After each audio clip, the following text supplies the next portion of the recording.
Welcome to the Dixie Doggers podcast. We're here to share knowledge and heritage. We hope y'all enjoy. Southern Cross. It's the best cut gear in the business. We run it on our dogs. Hit up Dave Williams at Southern Cross Cut Gear. Go to www.hogdoggear.com. If you're looking for Brahma and Brahma Cross cattle, Marc Rankin with the Rankin Ranch 38 Cattle Company, he specializes in them. He is the man for the job. He's based out of Oglethorpe County, Georgia, and you can contact him at 407-832-2077. If you're buying or selling land, farms, or hunting property, these folks know land. Phil Wilson with UC Hunting Properties, 678-791-3483. All right, everybody. So here we go. We got her going again. It's our segment with Uncle Pat. We're back downtown at the dog pound, but we moved back into the old dog pound now. Yeah. So we're trying to get everything situated and build a full-time studio. That's all that we ain't traveling around like a bunch of fucking gypsies in. So without any further ado tonight, we got Mr. Pat Lewing with us. We got Uncle Pat, and then who was it you called? William Lewis? Yes, William Lewis. All right. I was just making sure. Pat did. I hadn't talked to Pat. Nate was talking to him, so I just didn't want to get it all mixed up anyway. So yeah, we're glad to have you on, Mr. William. William is my kennel. William is actually, he does more than he's the one turning out the really, really good dogs right now. Yes, sir. That everybody's ranting and raving about. I guess they rant and raving about, but he's really took the ball and run with it. Hell yeah. So I wanted him on here. Maybe if anybody has any insight on it, it'll be him, you know. Good deal. And I got Jake Loicano hemmed up somewhere around here. We in Winfield, Uncle Earl's, and then we're getting ready for the Hog Bay. We came in together about 12:30 last night. I've been drinking a little bit, so y'all gotta have to bear with me. Well, that's part of it. Well, I don't normally drink, but to put up with this shit, you got to do something to alter your mind a tad bit. So that's right. Ain't no doubt. Well, we got some questions. Hey, we rolling with it in Winfield, Louisiana tonight. Hell yeah. Amen. Nate said we had some questions in. And that's why I said, if you ain't at least coming and paying the spectator fee at these events, I don't want to hear what you got to say. You know, I could be in Texas on Sunday night or whatever. I'm over here. And it ain't like we make no big much money doing this shit. You know what I'm saying? Fuck no. Nate told me the other day, he was like, hey, we're going to have to put some money in the bank account so we can pay the shit so we can keep posting these damn, so we can keep uploading. And that's why I said what I said. It wasn't that I don't want to hear what you got to say, because there's a lot of good people, that know more than I know. You know, oh yeah, hey, look, I got another special guest. I got Jason Wilbur, the insane. The what? He been at every Uncle Earl since the first one. I got him with me tonight. Oh hell! Except for the time he was working for the government. Now, was he voluntarily working for the government, or was he getting paid pennies on the daily? We need $18 a month. We had the same job. You know what? That's the worst job I ever had. They wouldn't even let me drag up. I know. That shit sucks, doesn't it? Oh, man.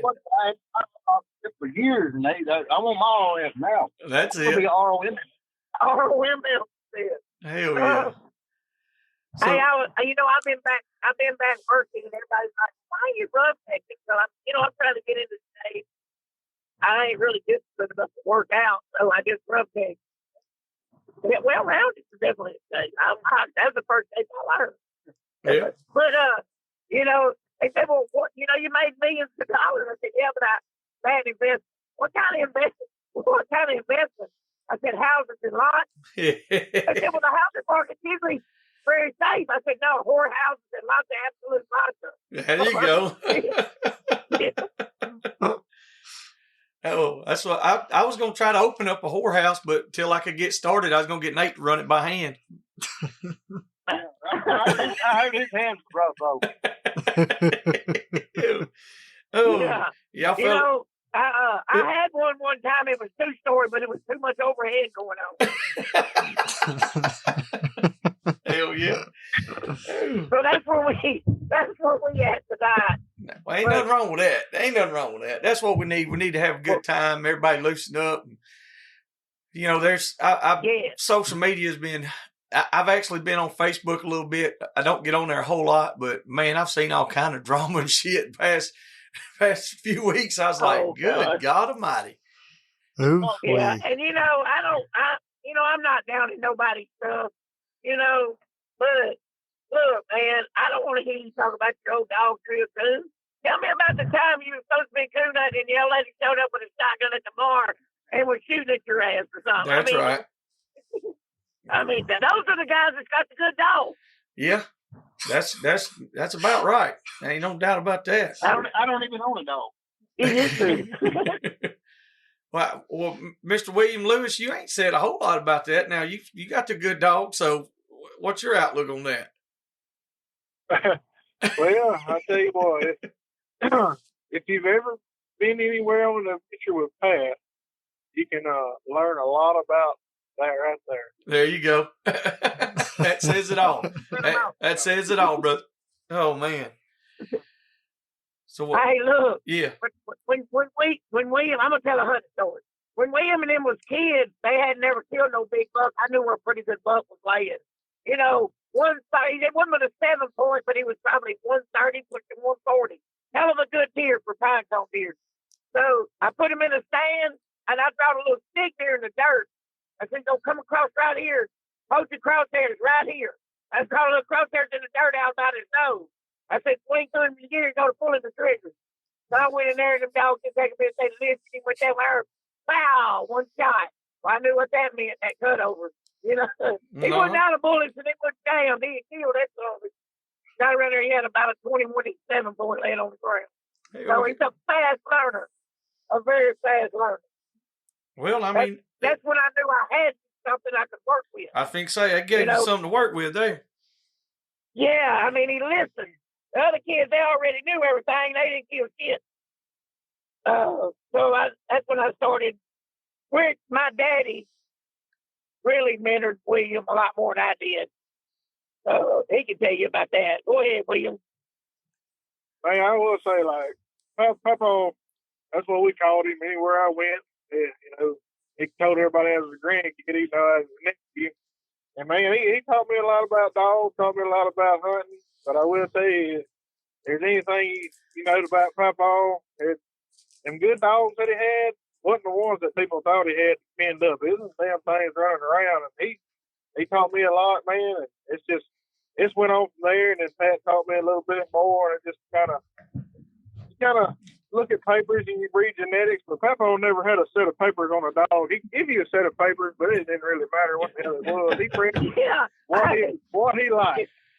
Hey, Joey, yeah. Somebody wanted to sell a dog, and Daddy said, "Well, what's going to help you sleep at night?" He'd have a stack of papers about 3 inches thick. Go to there and find what's going to make you sleep better tonight. Hell yeah. Because they ain't going to make that goddamn dog no better or no worse. Shit, no, it won't. That's a damn fact right there. People get tied up in that stuff, and coming from a lot of the game dog history, I've talked to so many of them old men, and I've asked them on the certain lines of pedigrees and stuff, and they'll say, "Shit, boy, that half of that ain't even right in there." I said, "Well, what do you mean?" No. They said, "Do you really think Colonel Sanders is gonna write down his fucking recipe for you?" He said, "They ain't gonna give you the recipe to beat them with." Danny Rivers and on Rivers Rambo and Hyde Fats and all them come from that line. Yeah. I mean, he's a winner like in the fast lane. He told me one time, he said, "Son, don't ever give a stomach a stick to hit you over the head with." Yep. But being done that way as a kid, that's why I do what I do. I get on here, and I'm going to tell it like it is. But I'm going to tell it like they told it. Mm-hmm. I'm going to give you enough. And you go figure it out because there's no exact way. Figure out what works for you, man. Take this. and figure out what works for you and roll with it. You know, because every dog is different. I'm still learning myself. 52 years old, believe it or not. I'm still learning myself. Exactly. And I think that's what everybody should do. You gotta, if you keep an open mind, something will fall in it. You know, you won't shit fall in a closed mind. But me and Rusty Masor was talking about that yesterday. We were talking about you, some good stuff and some bad stuff most of the time. You know how it goes. And, well, it is what it is, you know.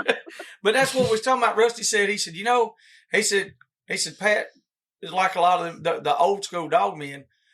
He said, a lot of people can't follow him. He'll talk about something, said, hell, he's talking in a riddle. And me and Rusty both was talking about, I said, yeah, but the ones that understand him, that's the ones that'll make something. The rest of them don't even matter it ain't yet. For everybody. The rest of them don't even matter yet.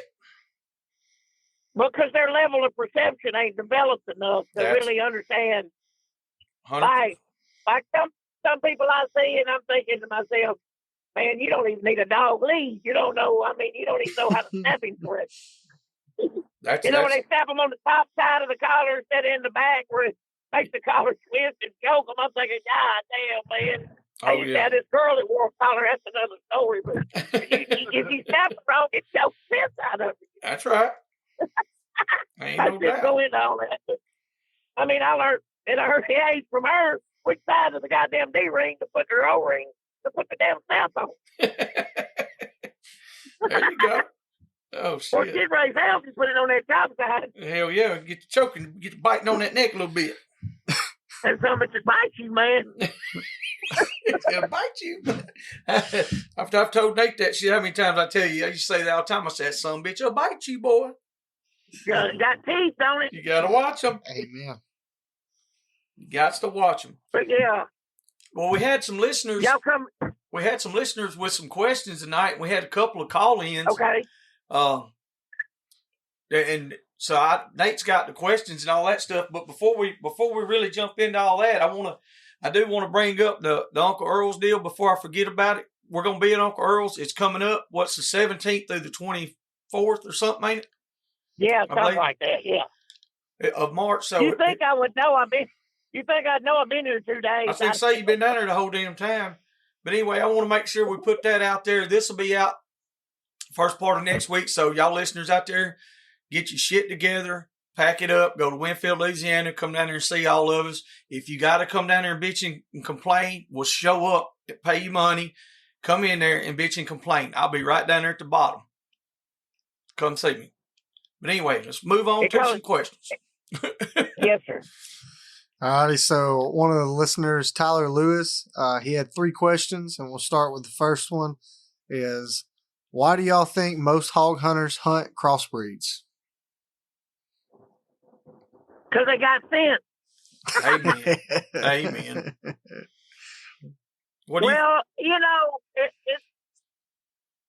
It's just like everything else.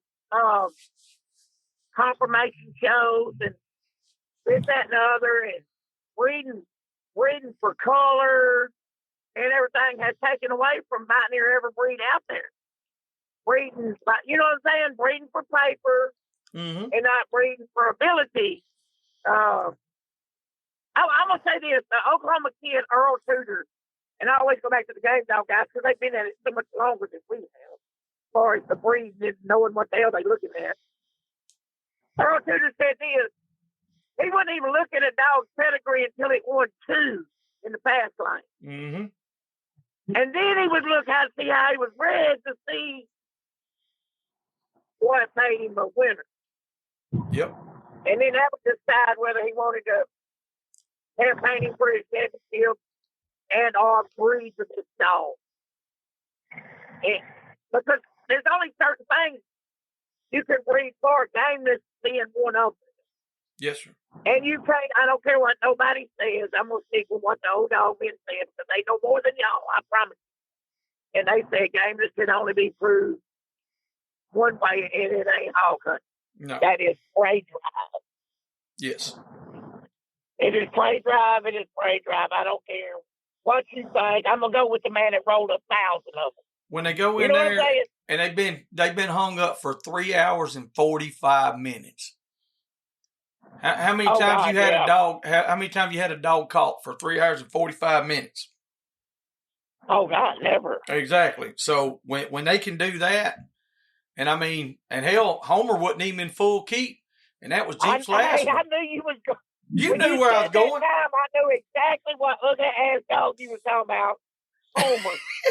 Homer come back from the dead to scratch. Yes, he did. If he'd been in full, I mean, I don't even want to get in there. I'm gonna have to get out here and get some goddamn shit going. If he would have been in a full keep, look out. Yes, without a doubt. I mean, But they was trying to duck old Zebo. They know what was gonna happen when Zebo come around. Well, Zebo was fat. Mm-hmm. The phone rang and Zebo ate the phone. Yes, sir. I mean, that's a known story. I mean, that's not no. Yeah, he did. He ate the phone with the ring and he attacked the phone. This motherfucker was nice, man. That was a damn. That dog was born and bred for that, and he lived up to it. But who bred Zebo? Lonzo Pratt? Was it Lonzo Pratt? no, I don't know. Maybe some of you guys, but yeah, no, that's why we cross the dogs is to get a true F1 heterozygous cross to wake that figure up. It needs to be two very inbred strains of overlaid. Yep. And it wakes things up. But now I'll say this: the mixed dogs don't usually reproduce after themselves. I ain't saying they all don't because there's anomalies everywhere. That's why I give you this information if you take it for what you want and you go try and see what the hell you can do. It's a jumping off point. It's more than what they gave me. I promise. You know what I was handed? A scrub brush and a goddamn water hose. Yep. That's what I learned. Ain't no doubt. Ain't no doubt. So, Mr. William, what do you think on that part, or I mean, what's your input on that about why hog hunters? I might go with about the same answer as Pat there. Yes, sir. Kind of taking traits on different things that they like to make the dogs they want. Because that's basically what I do with a lot of mine. Mm-hmm. I take that people want papers here and there. And if you look at my dog, you look at these papers, if you know anything about waters, and you're like, well, why in the hell somebody done did that shit? And it's not necessarily because of papers, because papers don't produce. Yep. Just breed for what you like and traits you like, gameness, toughness, having a good big heart, it's just that's the different things. If you got a dog that handles great, and it's just, that's my biggest thing for me is handle and gameness. Yes. And that's what I breed for, man. And that's just, I think that's the reason why people kind of outcross them like that. It's just they breed for different strains to become different things, like Pat said, that sometimes those great dogs don't reproduce, and they really don't. I got a couple at the house That's that a are fact. just some freaks of nature, but I bred them, and they don't produce the same quality as their dogs. They are. You know what? You know what? I'm gonna tell people the best cross you can make is take a superstar bitch, and you find you that old male dog that gives you a third place style finish every goddamn time you take him. And I'd say that would be consistency. Yeah. A consistent male. He may not be the best, but goddamn, he'll go get you a hog. He may be not the fastest. He may not be, but he gets you one every time you go. Or most every time. Yeah. Nobody's perfect. But if he gives you that same old, just breed him to that superstar bitch. If you start breeding them anomalies, you're going to end up knocking a lot of shit in the head. Yeah. I agree with that. What is Secretariat produce? Yeah. That's exactly right. Okay. That's all I'm going to say about it. All right. So what's your next one? Next question. When do y'all normally start your pups? Well, I've seen Uncle Pat have them running by the time they about 12 weeks old. He got videos, and I've seen it. Well, the little hell, things just running around that Jeep with the grown dog. Well, I was going to say, hell, that one damn dog he had, hell, General Lee was starting puppies, and General Lee was fucking 6 months old. Yeah. When did him pat General Lee? Yeah. I don't know, man. Look, I just expose them to it at a constant rate, and when they go, they go. But I'm gonna say this, and I wrote an article in Post about this maybe 2 weeks ago about when to go.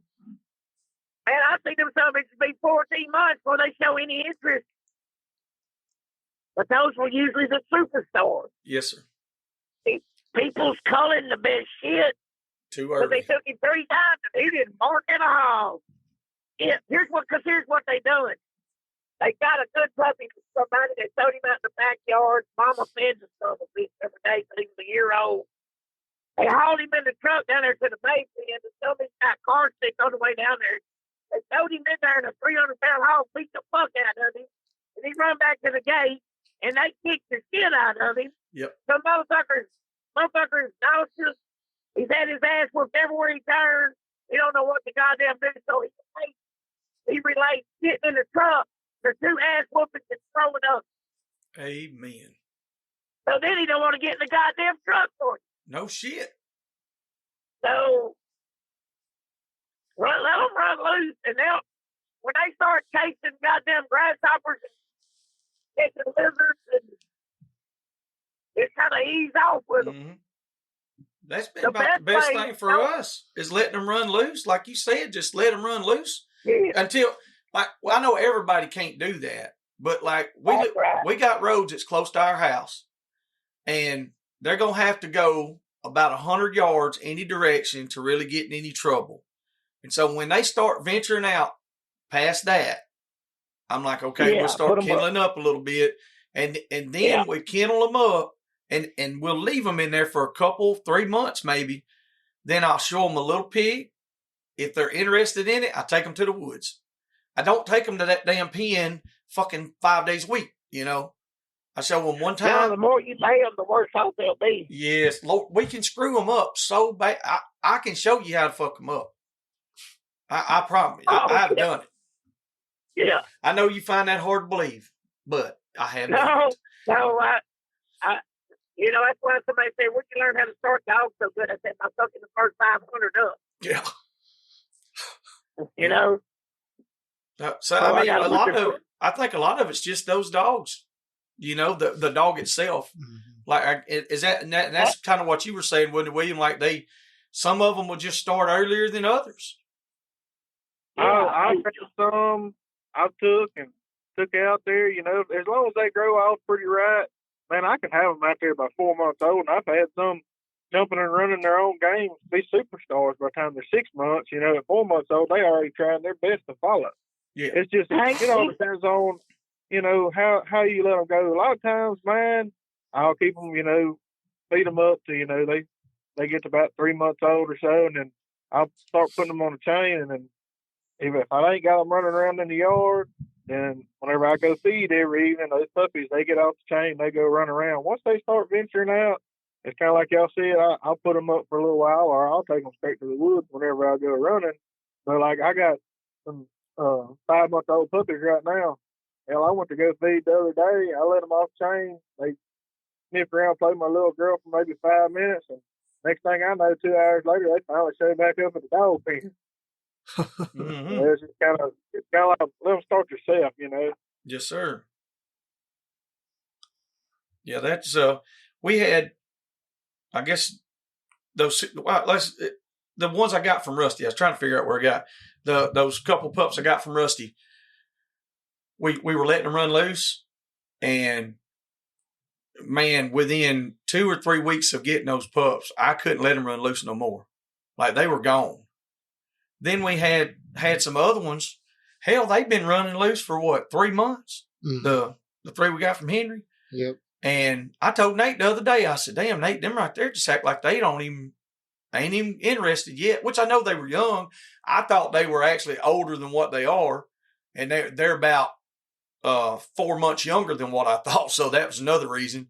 But anyway, and we just now had to put them up. because they started venturing out. So now that'll be our next step, is to take them and expose them to the game and put them in the woods with the other dogs. I like to take puppies by themselves, a couple of times, just see how they're going to do by themselves, and then I put them in with older dogs. So what do y'all think about that? I like starting them by themselves. Or maybe I might bring an older dog till they hit one lick. Yeah. If they ever hit one lick and show interest, I always take them by themselves after that. That's then right. all they'll just run around and,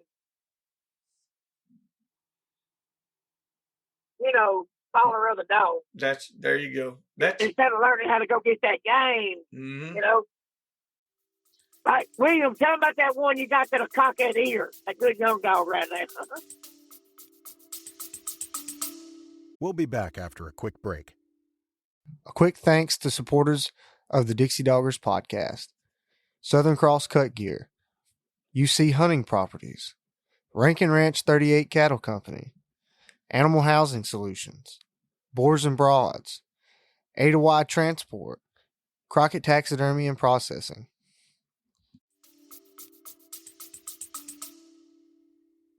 Man, he's gonna be pretty good, man. That son gun, he's gonna come on. I don't do too much bragging on the dogs. You know how I am. Yeah. But I mean, you ain't got to brag, William. Just tell us the truth on him. Man, he could be my next little superstar. I don't know. He's just one of those kind of. I'll be honest with you, I didn't. It was an unplanned breeding. It's just kind of the dog. The best kind. Yes, sir. The best kind. That's what I put it this way. If somebody asks what the papers are on it, I'm gonna hit them like that Uncle Pat special used to be. How they bred?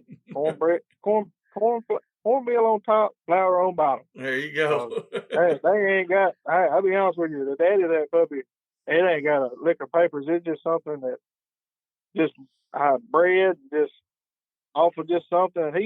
He was like Pat said, he was just that one consistent dog that I just throwed on the back burner, man. And he just kind of, his mama was a real, real good gyp, and she's always produced nice puppies, and I think he's going to be the next one. Good deal. Now, what breed are those, William? Mostly, they got a lot, mostly Jeep Walker and a touch of July. Goes back, they'll have some, either they got a lot of old liquor blood in them, and a lot of Fred Hill's Ghost and Yellow 10. That's where, like, for me, like, if you're looking at papers, the liquor blood does real good, but as far as being gameness, I will say, you're looking at a Walker dog, like, find something with a lot of hell blood in it, and to me, I think they're a little bit more gamey. Some bitches carry the mail. Yeah. And that's where, like, Pat knows that old Jip I had 7 and 7. I turned down a lot of money for her, and I started a lot of puppies in that hog pen for people, and their mouth would be dropping about her. You can ask Pat, that old Jip right there, she rough. She gets rough with them, huh? I ain't seen her not catch out on too many. It had to be 250 or more for her not to touch it. Yeah. I got her such a pizza this deer season because she's a deer dog, hog dog. Mainly what I do is I run deer dogs, but everybody loves them for hog dogs, man. It's just, I'm just a deer dogger. I got you. I know I've heard a lot about your dogs from other people, and that's the general consensus I get, that they do pretty damn good on hogs. So, and this is what I give people a warning. If they buy a dog from me that's already running, I'm gonna tell them it is not broke by any means off the trash. It's gonna run the shit out of a deer. It's gonna run the shit out of a fox and coyote. And it's definitely going to run the shit out of a hog, because I let them run whatever, as long as they can run it right and run it like, it's supposed to be. I don't care what they're running. You got Nathan over here fucking foaming at the mouth. Yeah. Nathan, that's all I'm over here thinking. He wants to take my He damn about hog got me dogs. touching myself. Yeah, listen, Pat's done corrupted my child over here like a son of a bitch. I'm telling you, he's like, Dad, let's see if that dog will run a bobcat. Let's see if he'll run a coyote. So we can't fox. run said, hogs listen, on public land, but we can run fox and bobcat my during the dog day run year hogs on round. public land just fucking fine. I see them yellow Hey, caution signs, My and dogs- I just go right past them. Some My bitches. dogs turn around. They don't run no pigs on the WMA. That's illegal. Shit. That's illegal. My dogs Yeah. don't do that. Well, They're law-abiding I You ain't looked at citizens. that. supposed to run your dogs in the summertime in the state of Louisiana, so I'm foxing, coyote hunting, or hog hunting. There you go. I ain't got no Exactly. bulldogs, but so I just usually tell my fox or coyote hunting. There's been plenty of time game wardens stop. But what are you doing? Oh, I'm running fox coyote. Next thing you know, big old nanny come across them dogs running the shit out of it. Trashy. My dogs don't trash. That's right. They running what they're supposed to run, ain't they? That's Yeah. right. At the time. Yeah, I shoot at everything crosses in front of them. I told Braxton Sultan we was down there and he had got this little old yellow looking dog, and she started opening up on the box a little bit.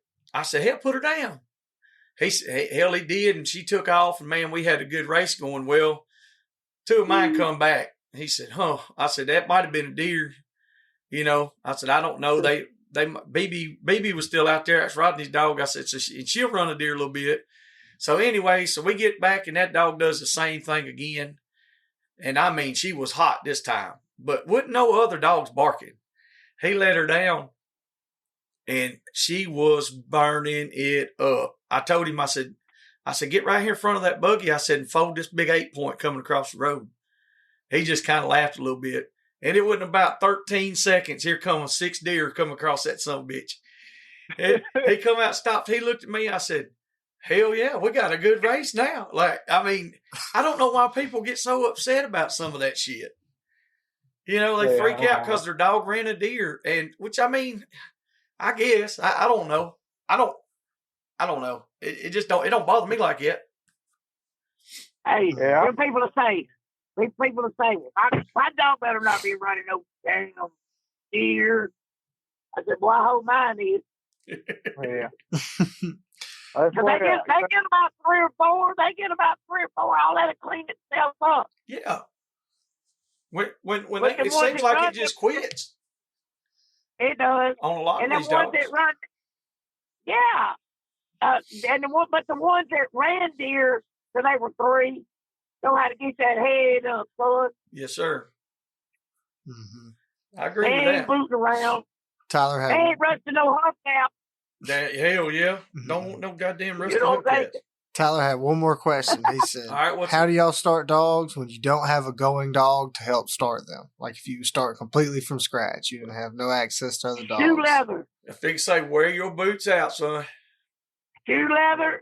Game cameras with that damn text in that picture, man. Yeah. Well, I mean, there's so Put 'em many on the things. They got it so much Put 'em out easier now, there. Pat. And go by yourself. Leave your old lady and kids at home. And go down there by yourself. Put your hands in your pocket. Don't tell them shit. Just ease up through there. Squat down. Ease up through there and squat down. Ease up through there and squat down. Don't pay them no attention. Don't pet them. Don't talk to them. They don't know no fucking English. Talk to them. Don't talk to them. Just go up through there. They'll start themselves. That is a fact. But if you got a bunch of beer drinking, and hey, look, I need to tell tonight for Joe, I ain't against drinking. But that ain't the time for it. That's right. No. Hooping and hollering and people talking and all that. But you just don't keep them pups. They ADD, man. Any little thing moves, they gonna look at it. Just ease up to there with your hands in your pocket. Take your time. Yep. Hey, like what I tell them up yonder, what you do the first time you got to make it. Mm-hmm. Walk around and look at the monster and the sun bit, all them like, yeah. But they doing the same thing, So the more bullshit you can eliminate around you, the more chance you got to start him on the first and second trip. That makes sense. Yeah, it does to me because that's. I was hunting with other guys and their dogs, and then when I got my own dogs, of course, and that's one thing I'll say about the guys that I hunted with. They were kind of old school, and they were trying to help. And they told me, they was like, go by yourself, take your dogs, and go figure it out. You know that.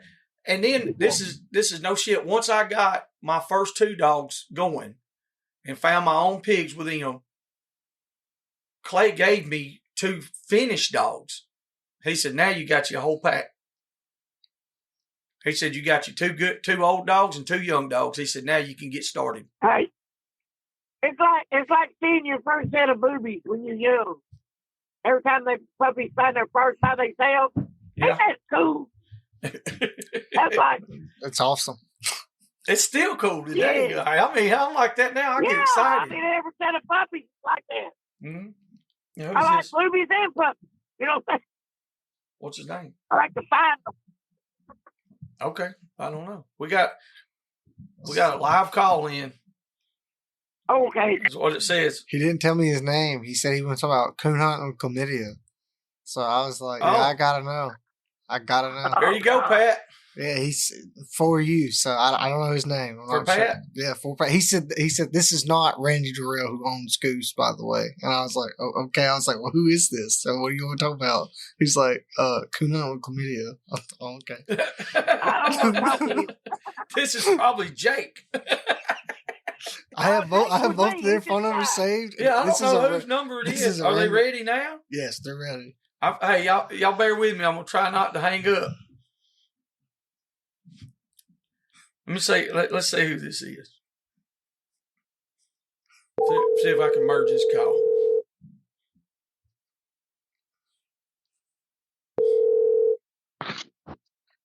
All right, let me merge this call. All right, everybody on here. Yeah, this DJ. Caller, you live on air. Hey, What who it we is? got on the phone? Who on the phone with the Dixie Dogger podcast? Oh my God, Pat Lewing, Uncle Pat, you take care of this. This man wanted to call in and talk to you. This man don't even know if it's DJ. He don't know if it's DJ or Randy Durrell. He ain't sure. Yeah, I'm sure. He got that little bitty shovel. That's my little shovel. That's my little shovel. Hey, what y'all doing, boy? You better be at home massaging old goose getting ready for this goddamn holiday. Hey, that's the thing about it, Uncle Pat. When you got a good one, you ain't got to do all that stupid stuff. That's why you need to be there massaging him. He ain't working, book.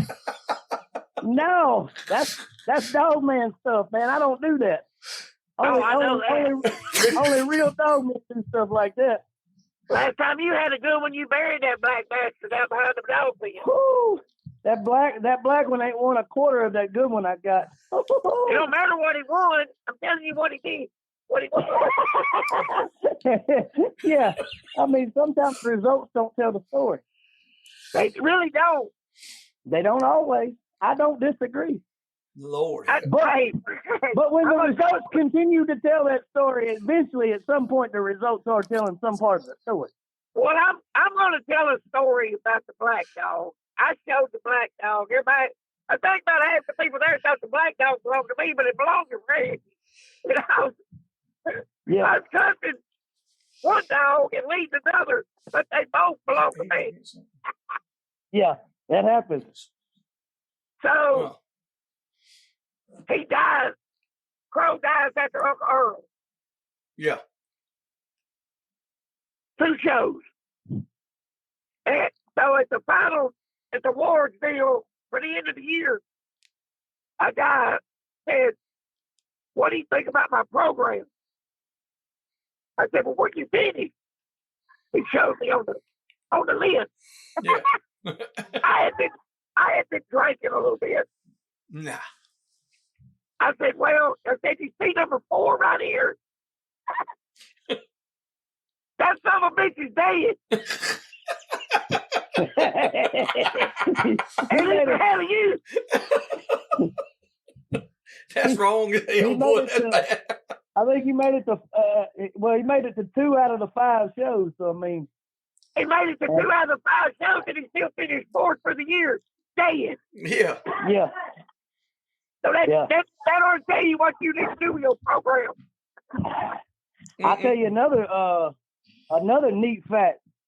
Old Mac, the year I got Mac, I didn't get Max until October.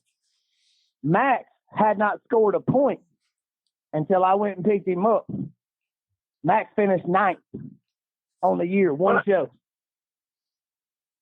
Oh, no doubt, Max is. Yeah. Max has got up there in age though. Now Max is. I messaged Tyler Gotrope the other day. Max is 9, be 10 in May. He was May 2015, May 2015. So I got a puppy off Max. Yeah, the one that come from my boy TJ. Yeah, from TJ with the shovel. Yeah. How's he doing? Is he doing any good?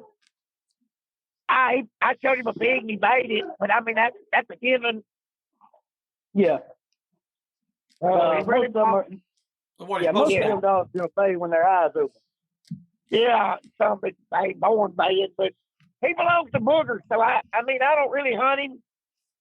You know, when you take somebody else's dog, you can just about kill that something. Something gonna happen to it if you borrow a dog. Yes. Yeah. That's exactly what happens to it. Yeah. Especially so did y'all get the pen set up? We'll have it finished tomorrow. Oh, so you down there now? Yeah, I'm sitting in Jake's truck right now waiting on him to come get up his podcast. He's in that clique. Oh, man. Randy, he's in that clique. You sitting around waiting on Jake.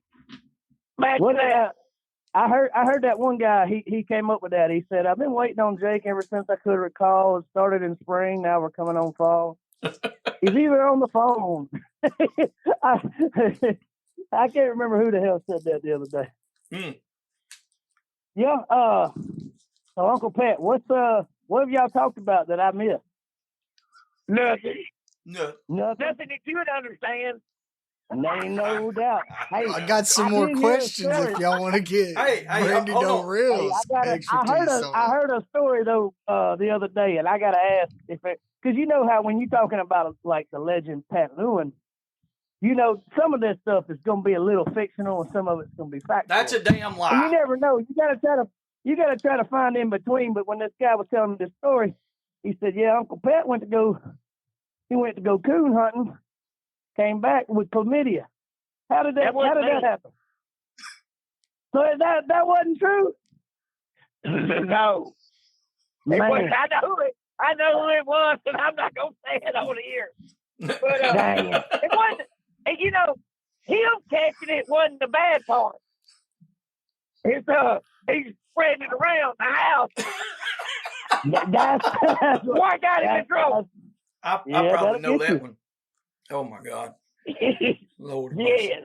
All right, so we got some more questions. Randy, you gonna jump in? You gonna help answer some of these questions Stay too? on here, Randy.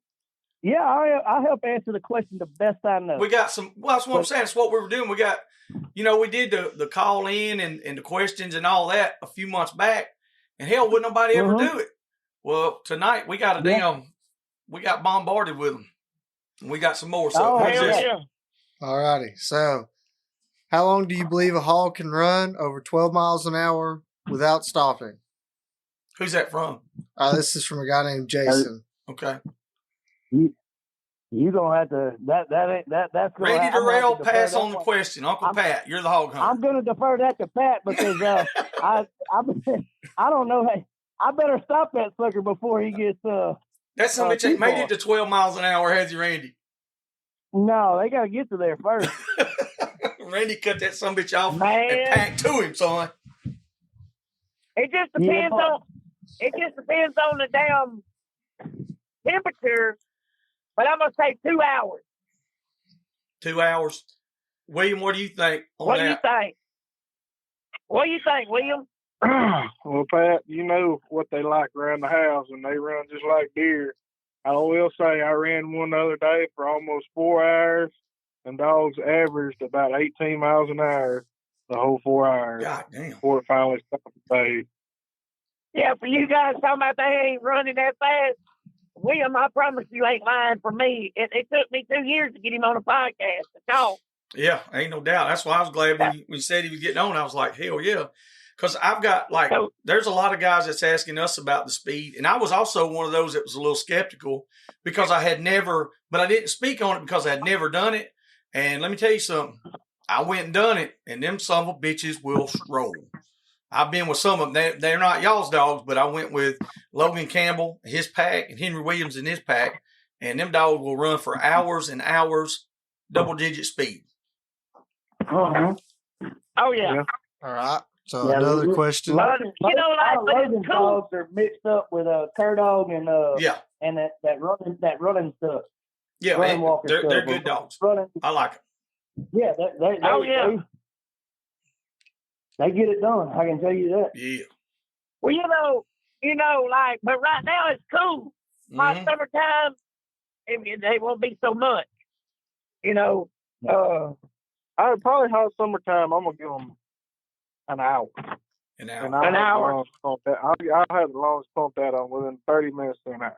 No, we right ran now, one. Cool, We ran one for 5 hours, and we caught it. But I will say that was not pushing 12 to 13 miles an hour the entire time. That hog would run hard like that for 45 minutes to an hour, and it seemed like he would always catch a break. You know what I mean? And it's losing for a minute. That's right. And he go and squat. Yeah, if he squatted for just a couple minutes, that son of a bitch would be gone again, and the race was back on. But it was not real hot to begin with that morning. As soon as the temperature increased above 90 degrees, that was at 11 o'clock. By 12, we had him caught. Him up. We had him caught in less than an hour. He made it into an open cotton field where he had to run, and they blowed him out then. Yeah. They did he die from the heat? No, he actually he was laboring hard. I mean, I thought he would be dead, but as far as I know, he didn't die. He was still alive when we left. We tied him up. We were in South Georgia. We tied him up, brought him out. Mm-hmm. I understand. But yeah, like I said, I don't know. And that's just a couple of experiences I had. Because, I mean, like running these straight cur dogs, a lot of our races aren't that long. But there's a lot of times that our races will be over with and they ain't finished the race. Because they cannot hang in there like the running hound. I'm sorry. Yeah. Most of them just can't. I've seen some really good ones that stick in there a long time. But it's changed my damn mind. Well, it's kind of one of those things. I always have people text me and ask me, do you think that Walker dog's faster than a cur dog? Hell no, it ain't faster than a cur dog. Mm-hmm. It's just that Walker dog has the longevity and the lung to do it. He can faster, longer. He can stay in the long run. He can stay consistently faster for sure. I think so too. Yeah, well, these timber dogs, we were running some Kimmers and some blackmouth cur, some Catahoula, and all these were 3 straight breeds, and then a running walker.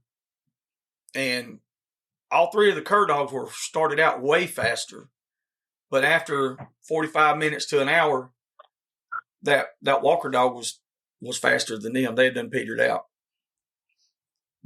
Yeah, my cur dogs, I ain't gonna say mine are young. You gotta keep that. You got like everything I'm hunting right now. The oldest, my lead dog is 2 years old.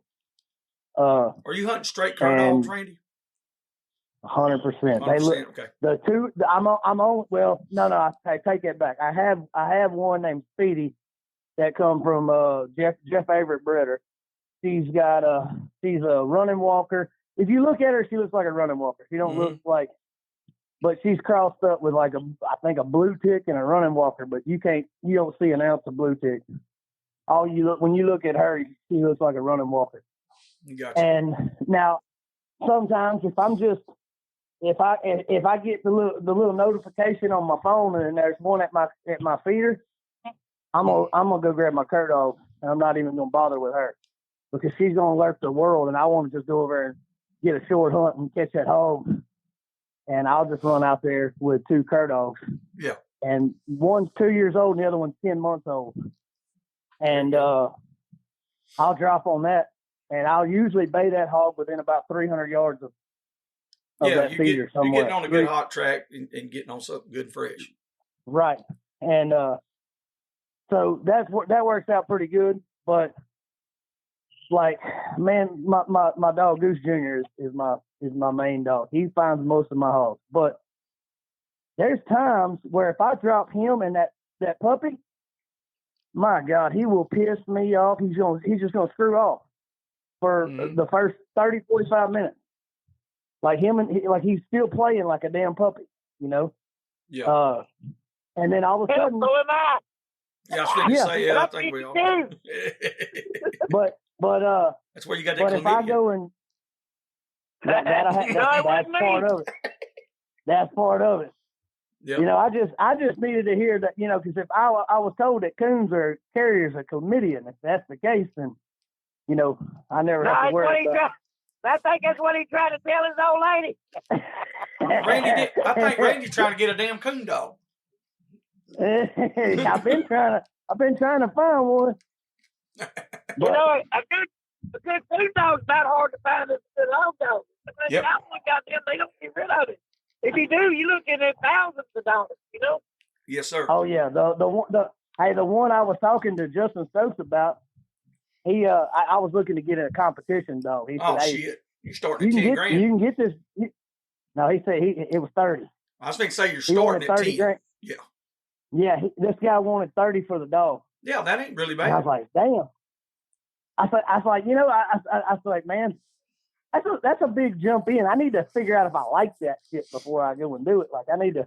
I was like, I was like, man, I told him, I said, tell that old boy, because I didn't know the guy that's got the dogs, Adam Campbell, and from what I understand, he's got some of the baddest coon dogs. Mm-hmm. Like, he's winning. He wins a lot of them competitions. Well, anyway, I told him, I said, man, I'll enter that jip and stuff, and I just want to go and kind of watch because I don't know. There's a lot of rules, and a lot of it is based on the handler. Mm-hmm. Things I don't know. I mean, I know that if I go to a bunch of them, I'll pick it up. Yep. I go watch, I'm gonna pick it up, and I'm gonna figure out how they're doing it, what I got to do to win. Randy, they're going to shoot you and leave you in the woods. I'll give Randy that. I know I give him hell about everything, and his dog suck, and we all know that. But yes, I'll give him that. Just like, you know, Mac didn't have a point. Randy got him. He made the board. That's right. What does that tell you? It goes down the that's what I said. board. There's no doubt he could learn all the stuff. Randy's a smart guy. But what I'm saying is some of these competitions, it's not all of them, but I have been around these guys, and some of them guys, when they go to pencil whipping you, and when you go on a cast of 4 and the judge is the cousin to 3 of them, you're losing. I don't give a flying fuck what it is.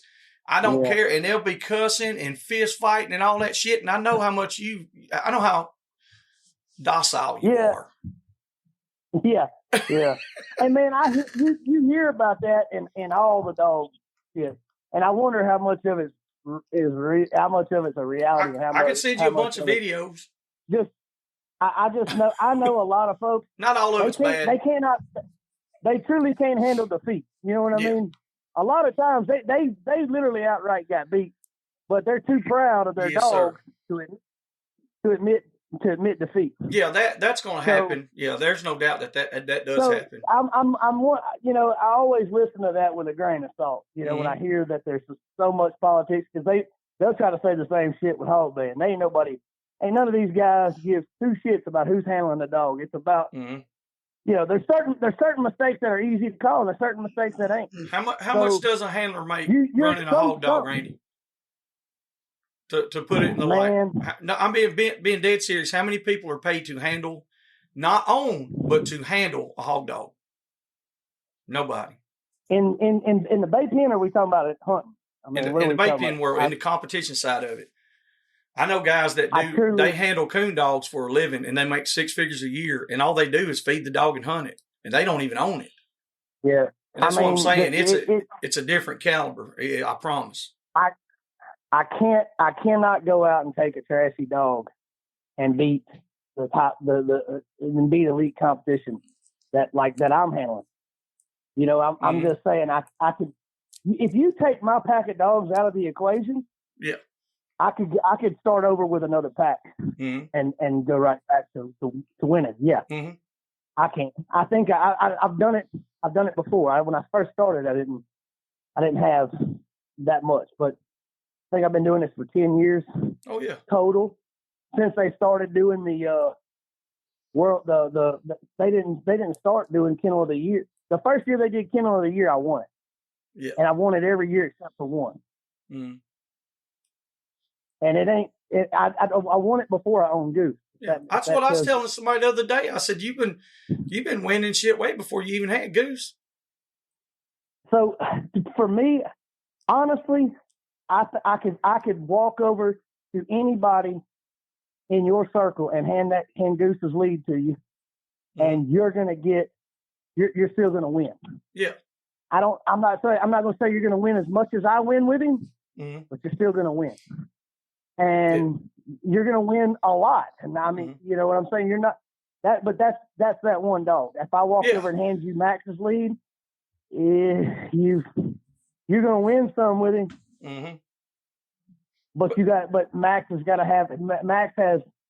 be paired right. And he's got to be paired a certain amount of time. Exactly. That's what I'm saying. That's where the difference in the coon hunting world and our world is right there, because like, those hounds, it don't make a flying shit who handle them. They're going to go tree a coon, but it matters who's handling to win by the rules and the regulations, how they can.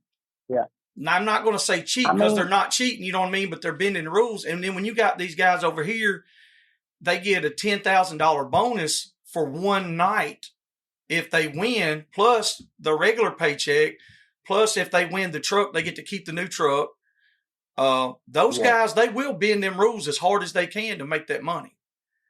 You know, once I'll say this, if this will make any sense and explain it. Once I cast them two dogs, once I release them from my hands, I'm about 5% of the equation after that. Yeah. That's what I'm saying. Now, that's in the hog dog world. Before I cast, I'm 100% of the equation. In the coon hunting world, after you cast the dogs, you're still 75% of the equation. Yeah, that is the difference. Yeah, because like if that dog blows out a mile deep and runs by 30 fucking coons and everything else, and then he goes out there and barks, I can say, hey, strike my dog. He barks 2 more times, I can say, tree my dog, and we got to walk all the way to him. And during that time, anything can happen. He might not even be treed yet. No, exactly. That sucker might be running. Exactly. But you were the first to call it. That's exactly right. So that's why I said it's a big old thing. I think it's something definitely to get into. I think you should do it. I'll find you a good dog. For real good dog. That dog I wanted to buy from Adam Campbell. The weekend I was talking to Stokes about the dog. Old boy entered that sucker in one of them truck hunts. Yeah, and that sucker won a damn like I think it was a Toyota Tacoma or something like that. But $50,000 in a truck. Yeah, that's what I'm saying. It's big money. I was like, damn. I was like, all I had to do was pull the trigger. I had the cash. I could have done it, but quit being tight. I don't.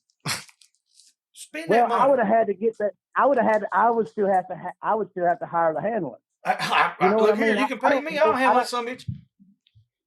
I don't know the rules well enough, and the guy that Adam's got doing it, I think he's one of the best in the world.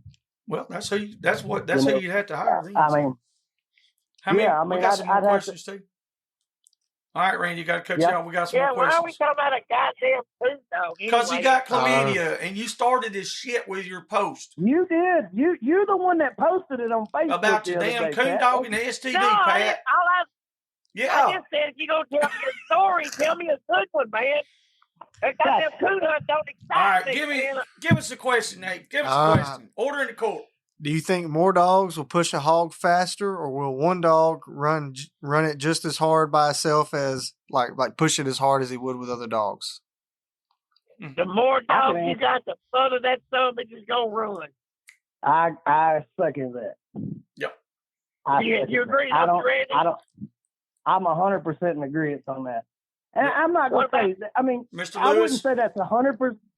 I mean, obviously, there's always extenuating circumstances that may surround something, but I would say most of the time, more is worse than less. Oh yeah, what do you think, William? I agree with it 100%. I mean, as well as I do, you can take 8-10 dogs out there and run a pig for however many hours. You take one or two, and that thing will set down pretty quick. Oh yeah, stop and fight. Yeah. All right. So when should you pack dogs into a race? Every chance you get. Don't run that many dogs, but dump the box. Whose question was that? These are all Jason. It's all from Jason. Jason Wallace? I don't know. It didn't say his last name. Oh my God! But it's the truth. We all go in with a good plan. Yeah. At what point of the 1 to 2 pushing him, if the hog ain't stopping, at what point are you then like, all right, we're gonna put some heat on him? I'd say when he crosses the road. I was going to say if he's crossing roads and you can get to him, she got to. Well, I can set him right on him, Yeah, but is that like 30 minutes? Is that 45 an hour? Well, like you said, how long? I don't know. Every time he crosses the road, I don't fuck around. Because if you can stay on them that hot, yeah, you know what I'm saying. If you can pack to them while they're that hot and they can see or be on him, they're going to grab a hold. That's the whole run to catch fucking deal. Yeah. Yes. Like, I'm just trying to get as much information for the viewer. Yeah, I'm gonna stay right there, and I'm gonna pick them behind dogs up. Mm-hmm. I'm gonna wait on them. I'm gonna catch them, That's and right. then I'm gonna put them back at another son of a bitch as quick as I can. Yep. That's why it's called relaying. Yeah. Exactly. Well, I do. I kind of hunt the same way, even with cur dogs. Like I'll drop them, and once I can look at my Garmin. I can tell what's happening. Like they're hunting a certain area. They're circling. All of a sudden, boom! They're on a squiggly line, and it's moving in one direction. Randy, I fucking love you. I know. They're because you explained it perfectly. You literally explained for everybody out there. I get questioned all the time. They're like, well, when you're on your Garmin, how can you tell? Exactly. They make a couple of circles. They get tighter. And then there's a squiggly line that some bitch goes off here. Then it gets into a little circle and all that. They're closing in on him. Yes. Yeah. So once I see that line getting straighter and like the hog's definitely he's up and moving now. Mm-hmm. And my dogs aren't far behind him. But mine don't bark, so that you gotta. Now I drive ahead, and I will pack my other dog to him. And what I'll do is I get ahead on the road, and I think, well, he's gonna cross here. You hear that, and when all of a sudden you'll see that black hog cross the road, and I'm dropping the next one right on him, and then I pick up what hits I pick up the ones that are behind. Now if they're right on them, I don't pick them up. But if they're behind by a good 30 seconds or so, I go ahead and pick them up, and then I wait. I let that other one run it for a ways, and usually by the time I'm dropping the third time, I got him stopped somewhere because they're running him hard.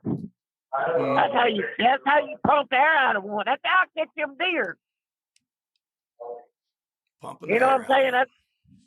You got to pump the air out of that zombie. He's lady. Yeah. I tell you William what, next. Hunter, go ahead. Oh, I'm sorry. I was going to say what William said on when to pack to the hogs. I mean, it's the same thing. You got to relay them. Like after they get, a lot of times I cast so many at one time. I might have, 18 or 20 head in the box one day. Hell! I'm gonna cast them, and I'm gonna make sure they all hunt. I'm gonna depending on how they are. I'm gonna cast, and the ones that are behind, I'm gonna catch them up, and then the next crossing, I'm gonna relay them to them, and then the ones that are behind them, I keep relaying. That's yeah. If they ain't, like I said, if they ain't, you see the hog crossing the road by the time it hits the other ditch, if the dogs ain't behind it, go ahead and pack it up. If they looking at him, I don't give them no help. They don't need none. But if they're a good minute behind them or something like that, you definitely got to pack them up. Hell yeah. But that's the only way to stop them. All right. Well, I got another guy that just messaged, and he's wanting to call in, and so I have to cut the. Has he got the chlamydia? I don't know if he's got chlamydia or not, because that last guy was kind of weird, So Randy, I have to drop you off this one and let him call in, and then when we get done, I might be able to call you back if we got enough time. Go ahead, boy. All right. I just don't want you to be mad at me. Oh no! Don't get your little shovel. I'll make a good story out of it. There you go. You tell everybody, be like, them boys got mad and hung up on me. Yeah, they said that they had to put Dogman on the podcast. Don't you be doing that shit. They can't call a hog player. They can't call a hog player. Hey Pat, but before Randy goes though, I do want to say this. Hey, I heard Randy say he had to get ahead to stop the hog. That's what he said. He figured it out. Hey, Randy, you're a dog man now, bro. Dog man. Yeah. Dog man. Hey, that's the most dog man is the most abused and broadened term I've seen on Facebook. That's why I'm sure that word meant a lot at some point in time. Today it's thrown around so much. That's right. There's very few people who hold it in the regard that it should be. The right one still does. That's right. Yep, that's exactly right. So, but we still love you. Anyways, y'all, yes, sir. Hey, y'all get whomever you got to get on the phone. Chase Johnson, I believe his name. I don't know who, but I'll holler at him and we'll get on that. And if I don't talk to you here tonight, I'll talk to you in a day or two. All right, well, I'm gonna get out of here. Y'all have a good day, Uncle Pat. I love you. Boy, man. That right there is why you don't have sex with your cousin. Oh shit! All right, this other guy's name is Chase Johnson. Let me get him on the horn now. Now maybe we get us some new insight. He's got a couple questions. Let's see what all we doing here. It says Oklahoma though. How's it? All right, we're good. How you doing? Oh, making it, buddy, making it. I hear you. Okay, we got it's Chase Johnson, correct? Yep. All right, yep, Chase. We on the horn with Uncle Pat, and Mr. William Lewis is on there with us, and you are live with the Convict Connection. Yeah, no, that's what I enjoy listening to y'all's podcast. I guarantee I've learned more in the last year than I have since I started about 3 years ago with all this stuff. Yeah, it's a different game, I guarantee you. Mm-hmm. Well, you got any questions and stuff like that, whatever you want to know, Uncle Pat's on here. Like I said, William's on here. I talk all the time. Let them guys help you out. All right. No, like I said, I'm a newbie to this. I still consider myself. And I've coon hunted my whole life. Mm-hmm. And I've learned this coon hunting, this pig dog deal. Boy, it's a different situation now. Yeah. And man, I've got let's see, he'd be 4 months old tomorrow, and I'm just trying to figure out, like, I don't have a place to let him run, like I would like, and like just maybe some tips or something to help me get him started a lot better than what I could give him not letting him run loose. All right, Pat. Oh, you know what I would do? I'd probably trap me a coon and get him to bay that coon in a cage. Yeah. But if you get to a pig, it'd be better. Yeah. And make sure that pig's a little shorter than him. Yes. But, you know, and that way he won't be scared of it as bad. Something about an animal being taller than the dog, it does something to their mind. I don't know. Something to do with that wolf trait bullshit. I don't. It just makes it always work better. But you'll make him a cat dog if you do that too much. Yeah. Well, for what he's out of, what I've been told, he's kind of got that running cat bred into him too. So that's the one thing that he'll be my first pup that my first hog dog pup that I've raised. And like I said, I'm trying to figure all this stuff out. Dr. One? Yeah. Oh, yeah. Learn how to type on Dr. One. The drug dog like that. 211. My dad, they've been doing about the same length, and they've had some rougher dogs. My brother has anyway, and they've sent me pictures, and I've been with them when we've had to, sure enough, get in there and try to get the bleeding stopped on a couple of them. And I'm like, golly. Where do you live at? I'm originally from a little town called Stillwell, Oklahoma. We're probably, from the Arkansas line up there, we're only like 2 miles. Yeah. And, we hunt a lot of public, towards the Tahlequah area. Yeah. Ain't that over close to Ed Barnes? Yeah. Let's see, it's from Pigs? Yeah. And we're probably only like 30 minutes from Pigs. Yeah. We hunt a big refuge down here called the Turkey Refuge, and man, there's tons of pigs, but them rougher dogs, they come in handy. You got to kind of have a rougher one in there to get them stopped. I got you. They run. I've been there. They run. Yeah, they run faster than any racehorse I ever thought. Yeah. Goddamn, William Lewis got something out of run with him. I got something that might run with them. I don't know. Some bitches run 18, 20 mile an hour. Yeah. We went last weekend, and we ride mules a lot. We ride mules every time we go hunting, mules and horses. And we jumped a pretty good sized boar, and we ran that thing and ran that thing and ran it. I bet we ran him for 5 or 6 hours, and we ran him till we just couldn't. We didn't know what else to do. Them dogs just couldn't get him stopped. Then all of a sudden we had about 8 dogs with us, and before too long we knew it. About all 8 of them were all in their own direction. So we spent the rest of the day trying to gather dogs. Yeah. That's it was a learning experience right there for sure. But yeah, but this pup, he'll be my first one I've ever raised, and I didn't really without getting to let him run loose from where I originally come from, where I could. I didn't know.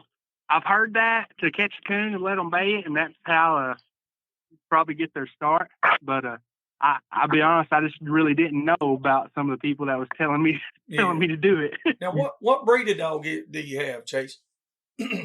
He's got, let's see, I think he's half plot, and I'd say a quarter BMC and a quarter Stevens. Okay. Oh, he ought to be a good dog. Yeah, I was thinking to say that. Yeah, I like that Stevens stuff. That's good stuff. Yeah, when I finally found the guy, my brother got him for me, for my son, actually. I got he's about to turn 2, and this boy loves dogs. And we got this sucker at, he was 6 weeks old, and I've been raising them 2 together, so they've been getting to grow up together for a little while. And I I just want to try to do my best for him, not just for him, but for my boy to have something decent to start out with, you know. And but yeah, he's they say his mama is a sure enough pig dog, and why they're not for sure what his daddy was. They just know he was he had some BNC and some Stevens in him. So okay. Now, is he out of rougher stock or more loose bay dog or cast dog stuff? You know, I call them cast dogs, but after listening to you boys talk, I don't really consider them cast dogs now. Listen, if they leave your feet and go hunting, that's casting. It just depends on how deep. Yeah, and they the male dog that we're pretty sure that he's more than likely out of. He's my brother's dog actually too, and he'll cast out probably 300-400 yards, you know, and make him a good circle. If he don't find nothing, he'll kind of come back and check in. You'll ride a little bit further, and he's a big like circle type cast hunter, I guess you would say. And hey, I like what you said. Did y'all hear what he said? He said he's more than likely that's what he's out of. Yes, sir. I love it. Well, I love it. That's because the Chip got to choose. The Chip done the choosing, and he knows more than we know. That's exactly right. That's exactly what happened. Yeah. You can tell a lot about that. When that old Jip fix one out, chances are they're going to be, even if they're just straight mutts, it don't matter. She knows what's best. Yeah. And I like this little dude, man. You turn him out in the yard, and this son of a gun. I duck hunted a lot too up until here recently, and my good lad, he got out, and I guess my neighbor's dog killed him. I don't know what happened to him, but I found him dead, and that kind of killed the fire and that. And he probably had a heart attack because you started hog hunting. Yeah, I think so. I know it ain't funny, but it was. I had to do it. I'm sorry. Yeah. Because everybody that duck hunts. Go ahead. I'm sorry. I couldn't help it. Oh, you're good, brother. That's what I was thinking. Because I always told my wife, I thought, man, I can cast this dog. I could cast him to go look for a bird. I mean, he was different. I mean, he was definitely different than most dogs I've ever, most hounds and stuff. He listened better than most humans, I thought. Did you hear that one we just done with Mossy Pond Lodge? He said some of his best bay dogs or best hog dogs they've ever had are lab crosses. That they don't breed them up for that, but that's what they said. Yeah, that's what I'm hunting. I was going to say you got one, don't you, Pat? Yeah, the black lab. I kept telling. Yeah, I kept telling my wife every time. I thought, man, I'm about to vest this dude up and put a tracking collar on him. I said, I guarantee I could cast him, make him go find something. Hell yeah! I said he just wants to hunt. I mean, he kind of come natural just at a lot of stuff. And shoot, where we used to live at, he ran loose a lot, like during the summer, and he'd go find deer horns and everything. Yeah, that makes a big difference. He was cool. Yeah. It's I mean, I hated that I moved away like that, but I mean, it was for the best where we moved to and stuff. But I mean, it's that's one of the downfalls of moving. Yeah. Don't let that moving bother you. I've had to change states before. Don't let that bother you. It could always be worse. You could be in jail. And it was for the best. Yeah, I promise it was for the best. Yeah. I'm saying he can always be worse. When I turn him out here in the yard, man, this little dude, he'll bay that other lab that I got. He bays my yard dog that I got here, and he's a big Belgian Malinois that he don't give a crap. I mean, he's biting his legs and barking at him and just trying to show him he's the big dog. And I'm like, dude, one bite and he could get you. You just better leave him alone. Sweet. So was that what other questions did you have on that, Chase? Was that the only one, just about the puppies, or getting it started? Yeah. I mean, no, I was fixing to say, I wasn't trying to cut you off. I was just saying, because I was trying to get we had a lot of questions tonight, but tell us a good hunting story. Tell us a little bit about, how y'all, like you said, you kind of told us y'all like the rougher stuff, and give us a good hog hunting story right quick. Everybody likes a good story. Well, I'll don't lie either. I'll say this. No, I ain't gonna lie. That's that's how I know you're gonna do it.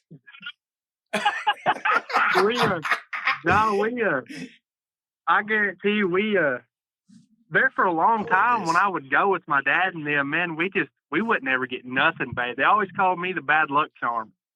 And I'm like, boys, I don't know what you're talking about. Cause heck, y'all calling me this, but I think it's just dogs, just giving them heck. And, my dad actually bought some off a buddy of ours that has been hog hunting for years, and he just couldn't do it no more, and he sold out. So we got lucky and got to buy all 6 of his old dogs, and they're rougher dogs, and they help a lot. And I've been after this guy, and I finally told my dad, and we got them bought. Well, like we were hunting a couple of weeks ago and riding through there, and it was during all the snow and ice and stuff, and it was rough anyway. And we're riding through there, and 2 of them, man, they just blow out of the country. And I don't know if they got after a pig or what happened, but man, they left the country. Well, my brother, he says, I'll go get them son of a guns. Y'all just ride on. And so we take off, and he ain't gone from us 30 seconds. And me and my dad, and we're all riding through there, and this old yellow dog, this old blackmouth yellow dog, he's walking kind of beside me, and we're kind of headed back toward the truck, and this old sucker's head just goes straight up. And I'm like, man, I've been around enough dogs, man, something's fixing to happen. Like, it's about to get fun. And I go to holler, and I said, hey. And boy, everybody's just riding off. I'm like, hey. They turn around and like, what? I said, you better watch this son of a gun. I said, I think we're about to catch a pig. I said, watch this. And it was the neatest thing I ever seen in my life. And I used to hunt them old get deep, get yonder coon dogs. I didn't really get to see them winding type dogs. Mm-hmm. Well, this old dog, he threw that head up, and he didn't go 50 yards. And man, we got into the biggest mess of sow and piglets I ever seen in my life. And I have a cousin that's running through there, and he's diving and jumping. And I said, what are you jumping on? He said, man, there's pigs running everywhere. Catching a little one, wasn't he? Well, God, yeah, he was. He's trying to find him a pet, he said. Hell yeah. I said, daggum, man. But that's the best about hog hunting story that I can think of that I've got. About every other time that I've went so far, I ain't had very good luck on my mules. Heck, I've had one run off with me and run off. Oh, yeah. Now you talking some of my kind of shit. You didn't get the chlamydia tune hunting, did you? But that's what Randy was talking about a while ago. Yeah, we had to listen.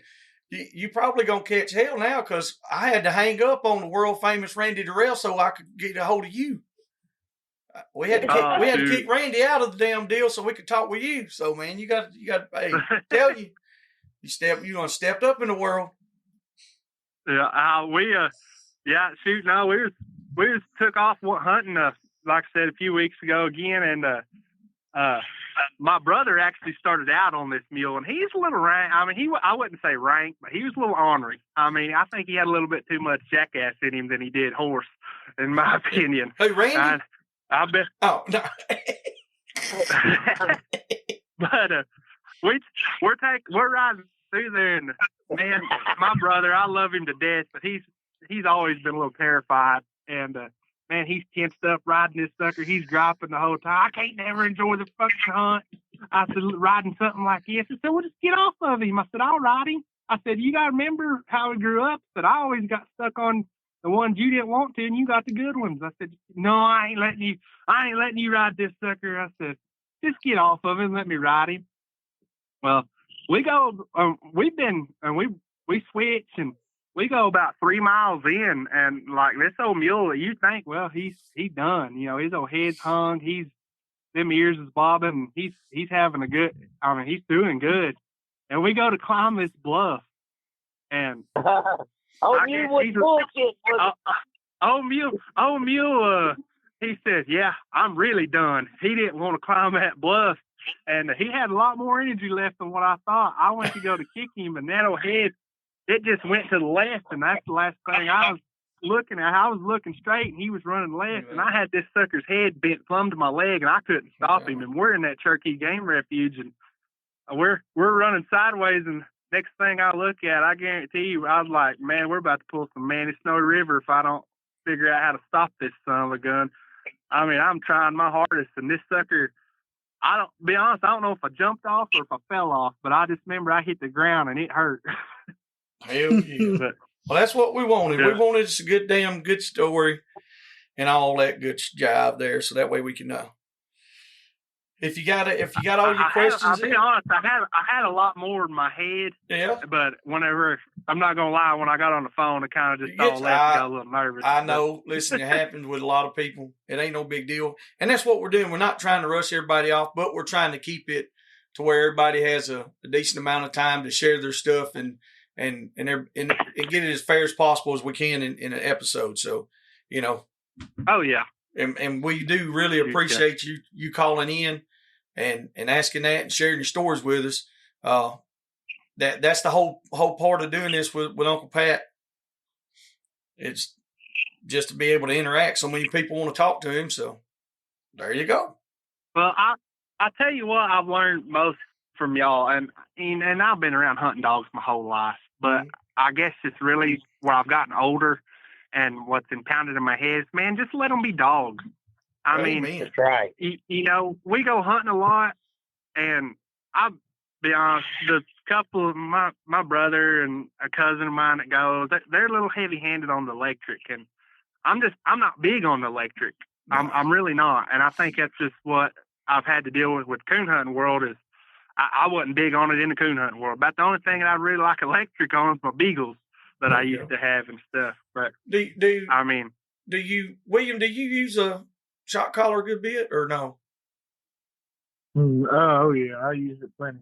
I got you. Well, I didn't know. Everybody's different. I didn't know. I figured with that many dogs, and like Chase is saying, in the beagles with a bigger pack, it seems like you'd have, it'd be more prevalent then. But if it's only one or two dogs, I wouldn't think you'd have to use it as much.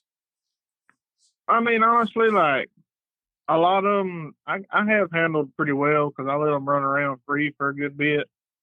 But you always get those couple out of the bunch. They're just going to be hard-headed little shits, and you gotta lay to it, man. And I got a little yellow jet, man.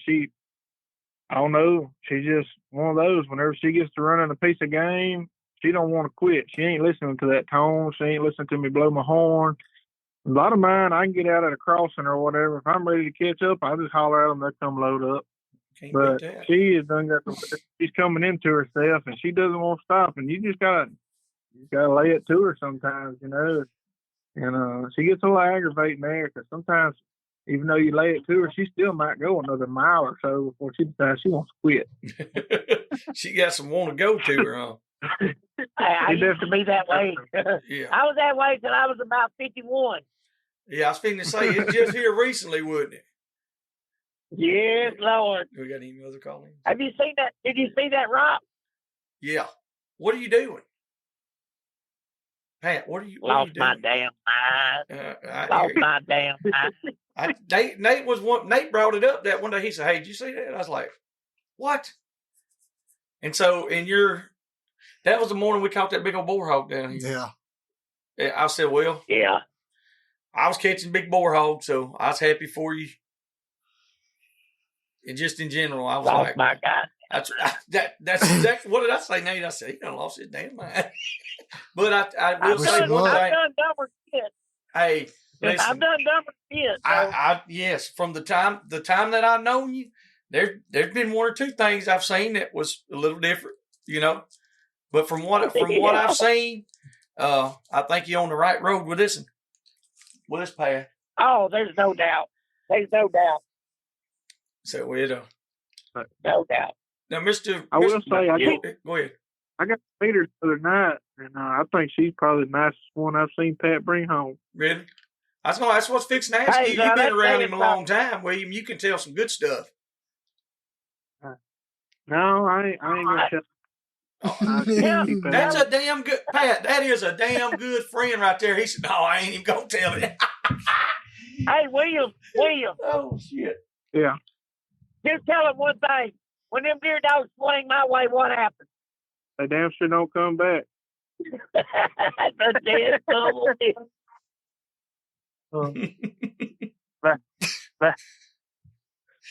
that's another thing too that I'll be honest, kind of piqued my interest is in July hounds. I ain't never really been around none of them, but I like that speed.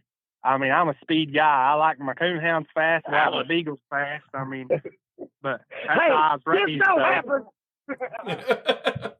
so happened, you talking with two guys who sitting with me right now. Hey, Jason. Hey, y'all heard that? We Bill Boyd. Mm-hmm. Yeah. Yeah, Jason's got a TG-15 on his ankle right now.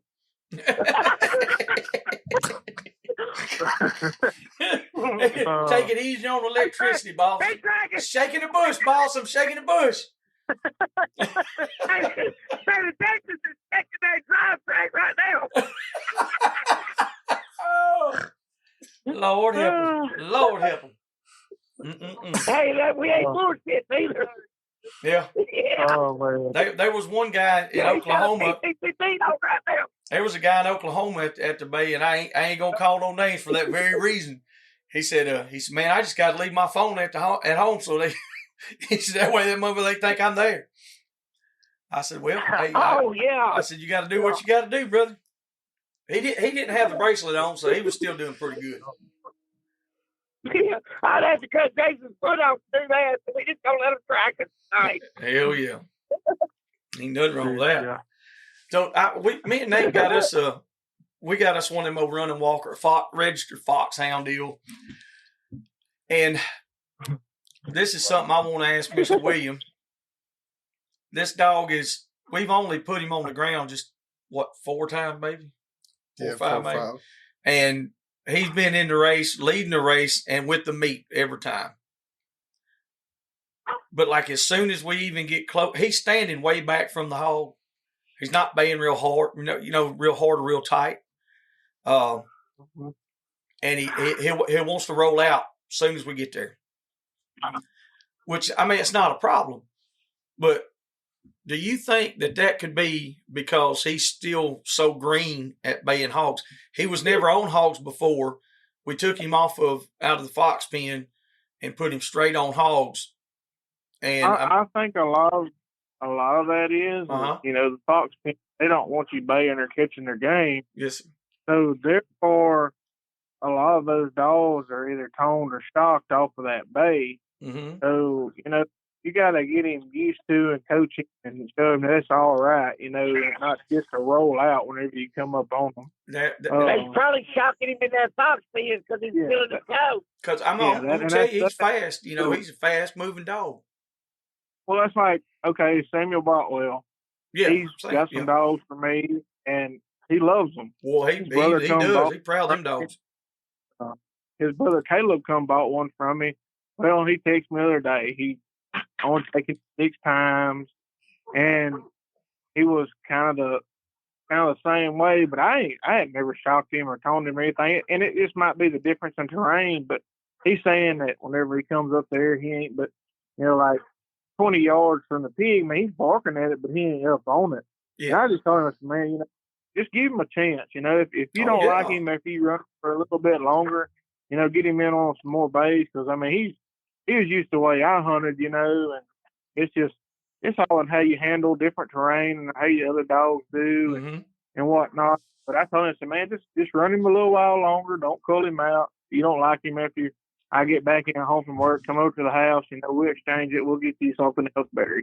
Yeah. But, well, that's why I wanted to ask you that, just to kind of see. I was trying to set him up with something fast because, them 2 dogs his brother got, they pretty speedy, and I was trying to set him up so he could outrun his brother, and I ain't gonna lie, he probably is outrunning his brother, but it's just kind of that dog can't kind of come into himself, and that dog right there, I don't think he's 14 months old right now. He's still a young dog, but he can sit there and find a hog, do it all himself. I think he just hadn't quite got used to how Caleb and them want, handle him and whatnot. Yes, sir. Well, listen here, I think he's about 2 years old, just a touch over. And to no fault of his own, I had plans of actually running him in the pen because we were doing our supply store and we would go travel and set up and sell stuff and all that. And then I was like, man, I didn't have time to do all of it. But anyway, so I done talked to Pat several times and with Logan Campbell and all them. I was just going to breed him in some of the cur dogs we had, for just hog dog stock. And yeah, I tried to give him to a couple of people. Oh man, my yard's full. I ain't got blah, blah, blah, Well, I carried him and I dumped him out right there in the race with their dogs. And that son bitch performed top notch. Well, then they was wanting him then. I said, no. If I try to give him to you one time, that's all I can do. The rest of it, sorry. Yep. If he wasn't good enough then, he ain't good enough now. Yeah, that dog come from Blanton. Yes, without a doubt. That you know, I'm talking about those Williams. I know. Yeah. Well, you know why somebody carrying the mail. Yeah, he will. Well, like I said, and I wasn't used to running. So, like I said, I wasn't used to running that dog, and I'm having to learn, when he barks, what it means, and if he's jumping one or if he's straightening it out. I've always run silent dogs, but like I said, he's got good enough nose. I can put him on one track by himself, and he'll take it more than any other dogs I got. Actually, more than any other dogs that we've been around, and does good at that part. But I was just curious, because I'm not as familiar with the breed, as if they would. You mind me asking exactly what he's supposed to be off of, or you know that offhand? I don't know it offhand. I got his registration in I'm trying to think where it's at. It's in my black folder. One of them. Probably also KP. Hold on just a second. He could be off Apple Play. I don't know if it is or not. Y'all hold on. Look and see. Now, when would y'all say? Really nice. Now, when would y'all say probably to start putting this old pup in the woods that I got? How old is he? He's just 4 months old, and I know he's got a while. I'd take him in a month or two. Really? Before it got hot. Yeah. Yeah. And just don't expect nothing out of him, and just let him go. No, I know. Yeah. I know that. Like I said, I've had enough old coonhounds in my life. I've had to learn patience with the coonhounds and with these kids I got now. So that's helped. Oh God! How many kids you got? I've got 2 under 2. Oh, bless you! Y'all pray for this man. Yes. Yeah.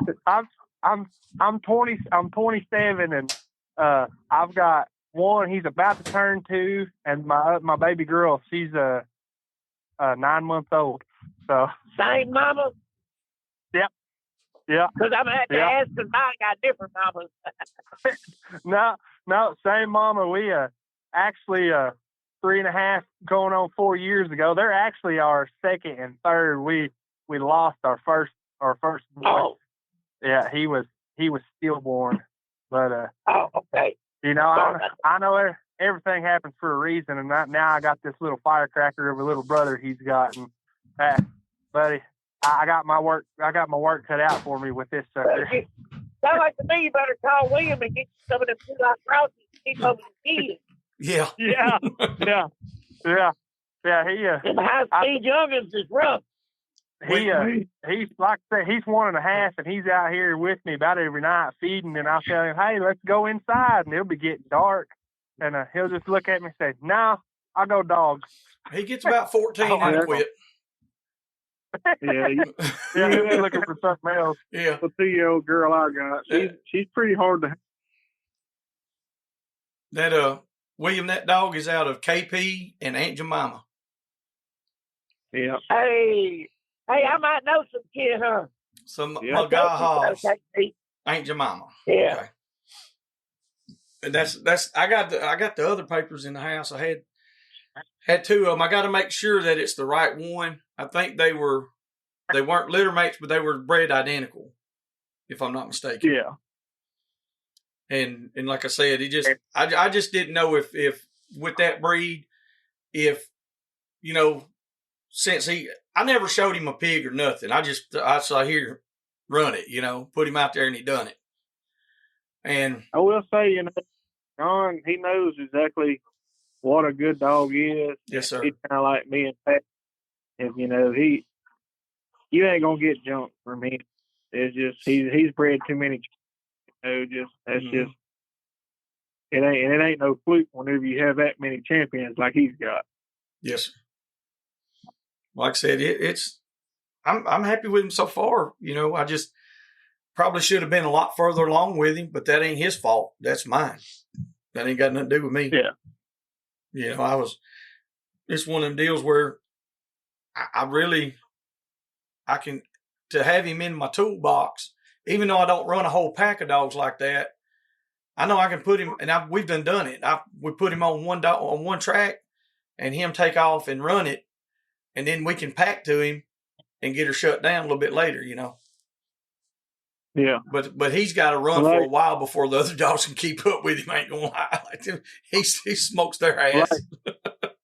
We had the opportunity, me and Pat did, to bring KP to the house. Well, honestly, if it had been anybody else around the house but me, he brought KP to the house to study him out, the interest would have been there.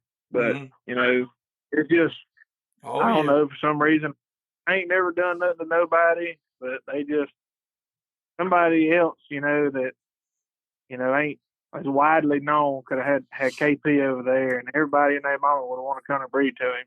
Well, so I sent out some fillers, trying to see, just to make sure it's going to be worth John's time to send KP to the house. So this is going to be a plus for me. I was just going to breed whatever to him. But, I also want, John to get his money, or time for I'd go hang every cur dog I could to that son bitch. I ain't gonna lie.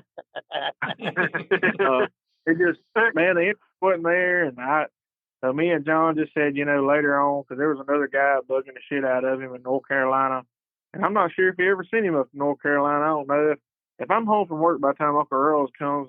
I'll probably bump John about getting KP back over here, because now I got the time off to do stuff with him like I want to. I can actually, do what I wanted. Yeah. But believe it or not, in my hometown, I'm not a very light seller. No. Don't you say that, Pat. Don't you say that. No, it's true. It's true. I mean, honestly, it's and Williams is troubled by association. Yeah. He's guilty by association. I can tell you how many people on one hand in the past 10 years has bought a dog from me around the house. Mm-hmm. If they did get a dog from me, I'd probably give it to them more than likely. It's the same way around here. But they won't buy a dog from me because they say I'm too high priced, but then they'll go to somebody down the road or out of state, and pay $700,000, $800,000 for a dog, but they won't buy a dog from me unless I give it. They say I'm too high priced. I guarantee you, fellas, I've learned one thing in my few years of being alive on this earth of the dog world is you're paying what you get for. You're paying for what you get. You know what I mean? Yeah, if you get a dog from William, you get more than your money's worth. Mm-hmm. Yeah, that's right. Like, and that's what people don't understand nowadays. Yeah. If you see me post for sale, I'll put a paragraph on there, explaining everything about them. But at the end of it, or at the first time, I'm gonna put this dog is for sale, but not on sale in capital letters, and I'm gonna end what I'm saying with the same thing. Yeah. I'll tell them, if you're looking to spend $200, it's not the place. On a finished dog, do not even message me. It's just, it's not about the money. If you're looking to spend $200 on a finished dog, better find a good dog trade to go to. That's right. But, it's the main thing, whenever I do that, it's the main thing to keep the tire kickers that are going to ask a million questions. Yes. And then ever, message you back after you give them a price. It's just, would y'all agree Will Booth is one of the best hog hunters in the nation? Y'all know Will Booth? He's one of the best. What did you say? You said that he's one of the best hog hunters in the nation? He's one of the best hog hunters in the nation. Or none. Yeah, I know Will Booth. I mean, I've never hunted with him, but I talked to him last week. The dogs, and from what I know, it'd be hard to beat him. Because guess what? Well, He's running dogs that come from William. Really? I didn't know that. Not all of them. Mm-hmm. Not all of them. Old Will's a dog man. Yeah, that's what I said. But I know he's got some damn good dogs. He catches a lot of big hogs. Well, he's like me. He's got a set of dogs for every geographical application. Yes, he don't have just one set of dogs. Hell, Tech caught 100 something last year by himself. Yep. Over 200 pounds apiece. Yep. 100 something. Now, which one of you find him with something that's got 100 something? Yep. And there's a bunch of, like, he told me how many he found, you know. Texas a dog. Yeah. Ain't no doubt. He's sharp. Yeah. Me and Will talked the other day. He takes enough for William to buy dogs from him. Well, hell, you got to go where they're at. That's where good dogs at. Well, that's right. But the people around William's house, he can't even give them a dog. I know exactly what you mean. Ain't nobody. I've had people call and ask me about a dog, and like you said, I'd be like, well, you know, just say $800, $1,000.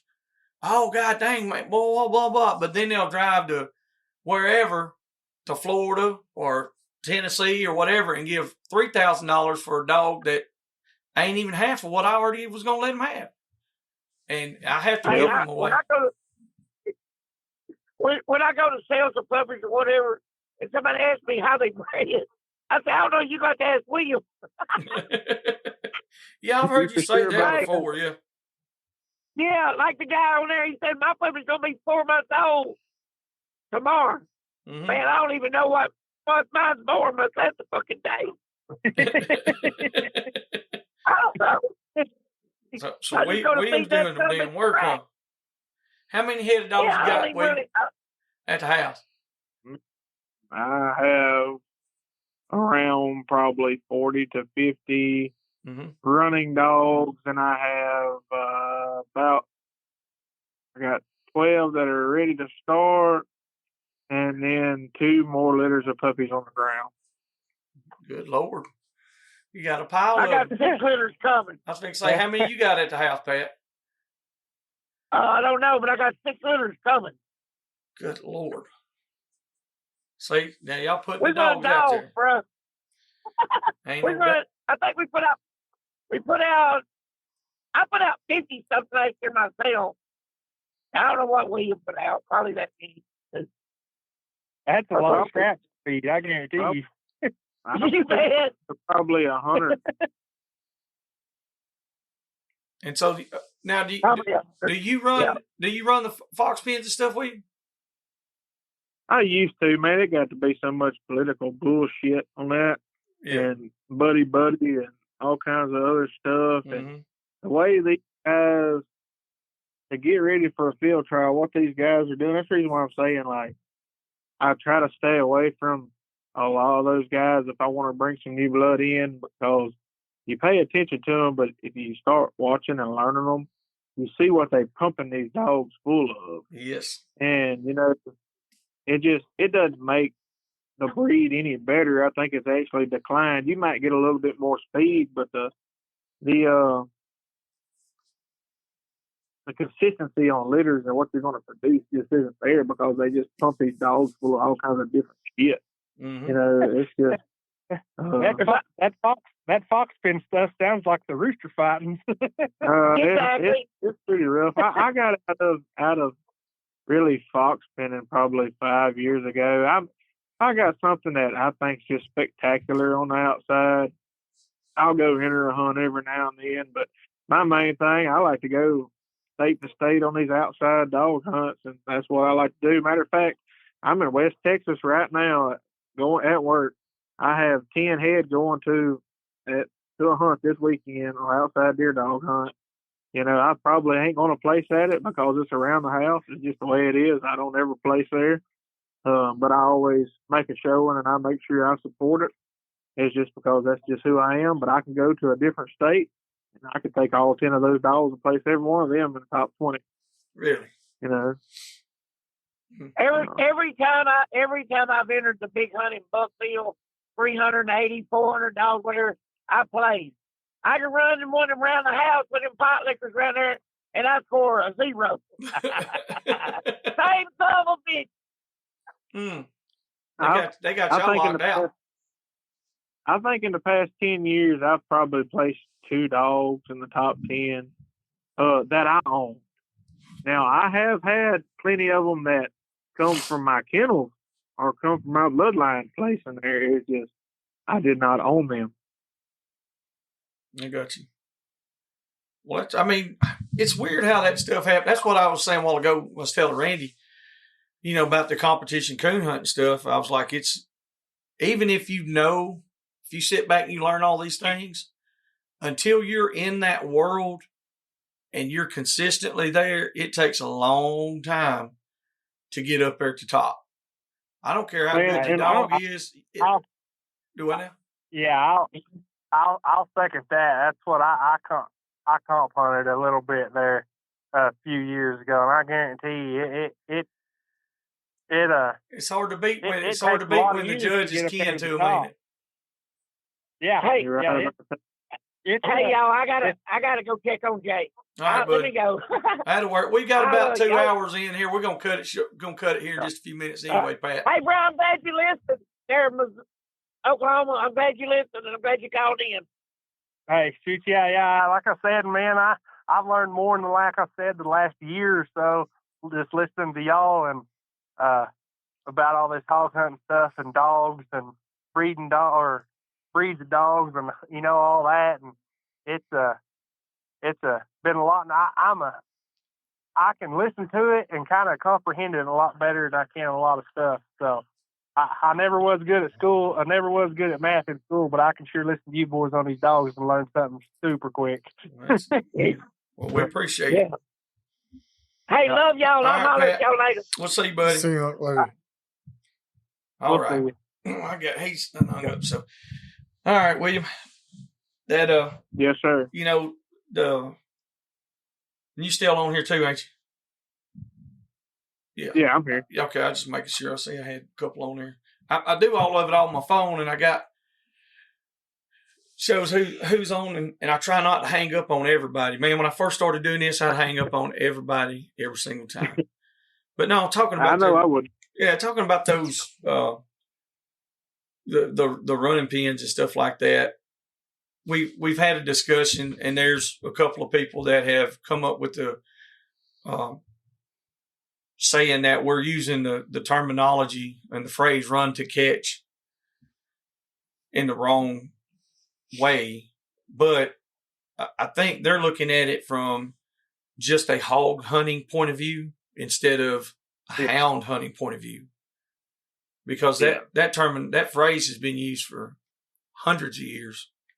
Well, I mean, that's your goal, is to sit there and to run to catch. You want your game. dog to run to catch the game that you're running. If they're not running with that purpose, then there ain't no need in having them. Yeah, and to to put it in perspective for the listeners out there, they're like running catch dogs.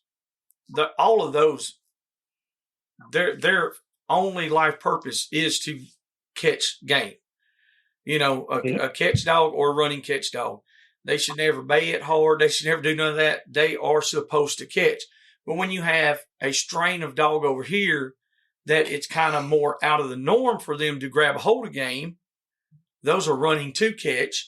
And sometimes their game is too big for them to actually catch and hold without getting killed.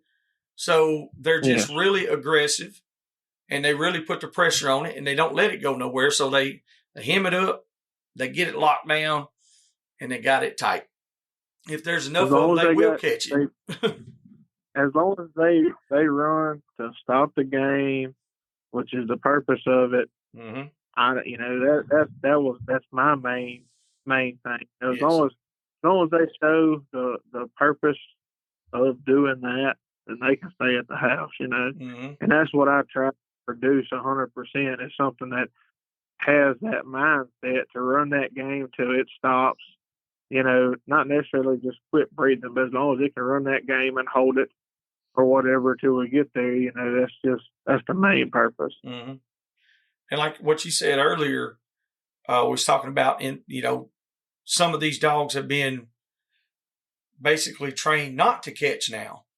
Like, I mean, Pat was saying that too when I was talking about Rick. I was like, this dog, he runs so hard and puts pressure on, put teeth on it, and then when it actually stops, he'll back up and bay it, and he's loose.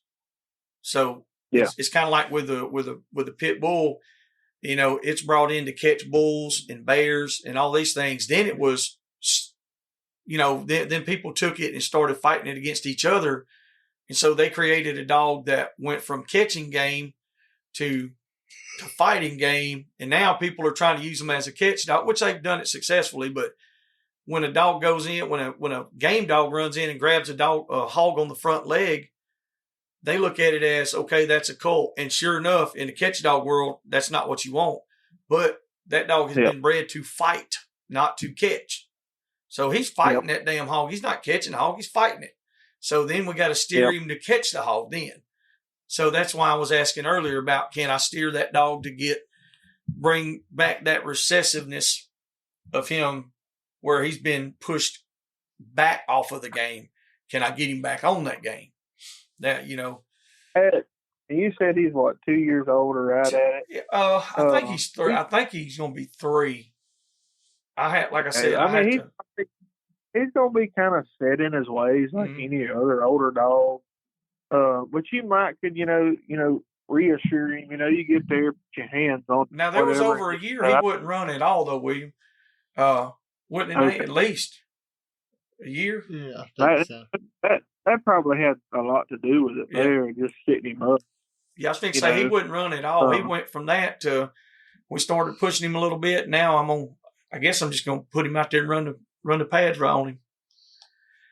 Yeah, I would do that. Just run the pads off of him and run them back on him. That's what I was always told. It's just the more you run a dog, especially a walker dog, they ain't meant to be sat up. And that's what I tell a lot of people. I know a lot of people I deer hunt with. Yeah. They're running dogs just deer season. They sit up, never get out, and then they wonder why their dogs are shit. Mm-hmm. You got a walker dog. You got to be kind of repetitive to them. Have a routine. I guess it's the same way with the bay dog world, too. Mm-hmm. I really don't know how all that goes. I'm glad you said that right there. I'm glad you said that right there because that whole deal I was talking about with the run to catch deal, that's what he was saying. He was like, well, the bay doggers are using this. I'm like, what? That's not what the bay doggers are using, not run to catch. Not dogs that run to catch. We might add it into our stuff if we're going to have bay dogs and put a little more grit to them, a little more bottom, a little more run. I said, but as far as the run and catch stuff, it's not going to be very much of a bay dog if it's run to catch. No, definitely not. So those they get. I think somebody told me at one time that if their dogs start getting where they want to catch out and stuff, that they set them up, as a punishment. First, and then they let them sit up for a month or so, and then they'll take them out there, and if they do it again, they put them up again. It's kind of like tell them that's a no. It's one of those. I guess you say the bay pen world is a little bit different than how I train a running dog because I'll run the shit out of that dog, so I get them exactly what I want them. That's right. Well, do you have any dogs available or puppies available for sale for if any listeners are out there need some, or how would they, or do you even want to sell to the public? I mean, I'll sell to the public, but just, as long as they know that they're not going to spend, Yeah, these are not going to be cheap dogs. They're not going to be cheap. I mean, you'll get a puppy from me for about $400. Yeah. Now, if you want, and I'll tell everybody the same thing, if you want to start a dog from me, they're going to be trashy. I mean, they're going to run a deer unless that's what you want. That's just. And those kind of vary on price. That just depends on how much I've ran them and how much time I got into them and how much I like them. They'll range from anywhere from like usually about $700-800 up to $2,000-3,000. It all depends on what you want to spend. Yeah. And how much I think of them. Will Booth has spent some pretty good money at the house.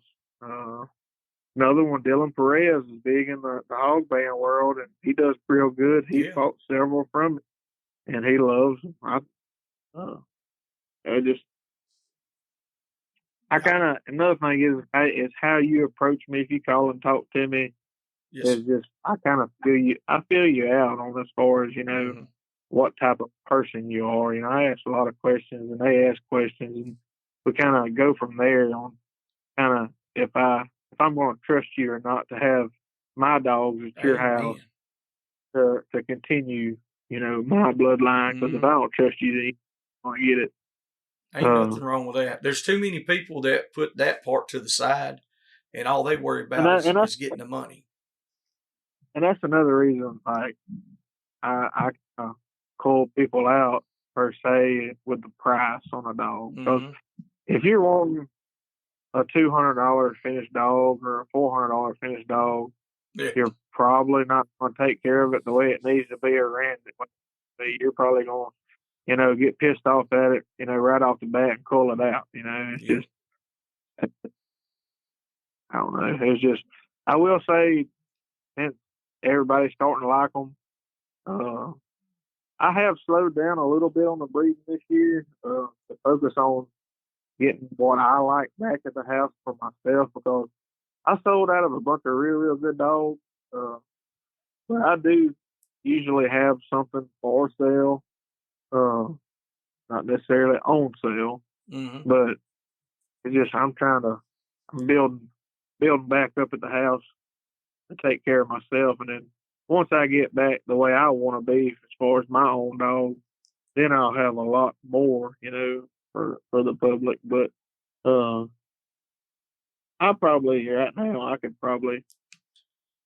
might have 8 or 10 dogs available, but I won't be home for another 3 weeks. So I got you. And they'll just have to, if they message me right now, they'll just have to forgive me, because I'll probably done forgot about them. They'll just have to stay on me. I know what you mean. That's people who work for a living. I got people, 2 or 3 people a day, message about something. Just, I try to take care of my repeat customers, that I know take care of the dog, does it right, before I take care of a lot of other people. And I probably shouldn't be that way, but I will help out somebody that's new in the world pretty quick, just to see them, I guess you'd say, flourish and do good. Right. But I think that should be everybody's purpose, is to help one another, and no matter what game they're running, it helps better the dog world. Yes, sir. It does, without a doubt. We try to support everything ourselves, no matter what it is. If it's in the dog world, we support it. Yes, sir. Even though we might not do that, but we're going to support it to the best that we can. Well, that's where a lot of people go wrong. Is people hate on other people because they're not running this the way they think they should be run or whatever. And that's what happened to that's what happens to dog hunting all around. It's just different, game hunters tear the other game hunter down because it ain't what they like to do. But if you want to be more united as you need to come more united as dog hunters, not just focused on what you want to run, or not care about what they run, because eventually, it's going to come for what you like to run. Right. Deer dogging was big at some places, and then it got taken away because other people complained, bitch, and gripe about it. Well, that's just how it, just as they say, shit rolls downhill, and that's just what happens. And I try to support any and all dolphins, no matter what it is, and that's the way what everybody's goal should be. Amen, brother. There's no doubt. We need more people like that in this world, and I know there's a lot of them out there, and we need everybody to be on that same page if we can. I know it's a lot to ask, but if a lot of people will just set their pride aside and say, look, this is for the betterment of all of it. And just open their eyes a little bit. It'll work. Yep. But that's not everybody thinks like that. No. That's just. I used to not have that mentality. I used to, I just being a young guy. It was just the way I was, But the older I've gotten, the more I've matured and gotten into seeing different things, and that's just the way you need to be. You need to support all of it. Amen. No doubt. Well, Mr. William, we appreciate you getting on here tonight. I know Pat's been on you a little bit. He's told me 2 or 3 times. He said, man, I'm trying to get William on there with us. He buttered me up the other night. He been pressing me to come over, and I went over there, and I don't know how, but he more or less he came me up. He wouldn't let me leave his house the other night till I told him I'd get on the podcast. I ain't much of a public speaker. I don't know if you couldn't figure that out already. I just I ain't good at explaining a lot of things. I ain't good about teaching. I can teach you about a little bit about dogs, but explaining a lot of it, I just can't. I have to show you. I just can't tell you on a lot of things. Yes, sir. But I'm an open book, man.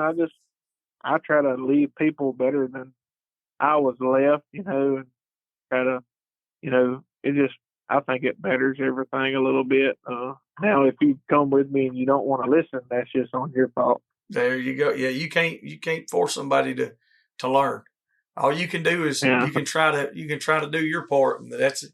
The rest of it's on them. So, like I said, man, we do really appreciate you taking your time and getting on here and talking dogs with us and helping some of these other guys out here that had the questions and call in and all that stuff. And Chance, we appreciate you calling in tonight too, buddy. Hey, like I said, I enjoyed it. I had a lot. Like I said, I had a lot more on my mind till it actually come down to it. But it's all good. We just appreciate getting on here talking, because there's always I've talked to a bunch of the listeners from different states, different countries, and all of them have the same thing to say. They're like, we love listening to everybody. It's like just a bunch of good old boys just shooting the shit. But then there's always them 2 or 3 things that we learn from each episode. And sometimes we don't even know don't even know we're teaching it.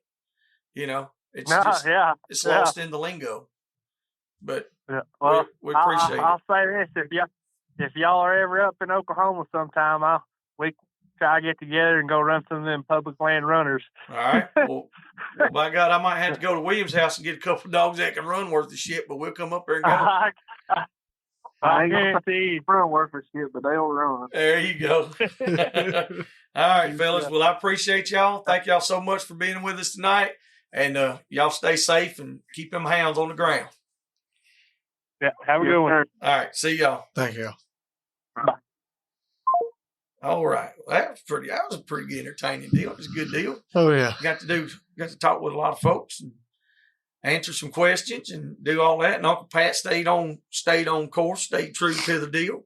He might need to drink a little more often. I like it. He was actually a little calmer. And then we had Dr. Randy come on there, Mr. TJ, and then Dr. Randy get on here, and Mr. William Lewis him and that little shovel. That's so funny. God, it's great to be us. I'm telling you, guys and gals out there in the world, thank y'all so much for listening to us. We really appreciate y'all. Thanks to all our sponsors.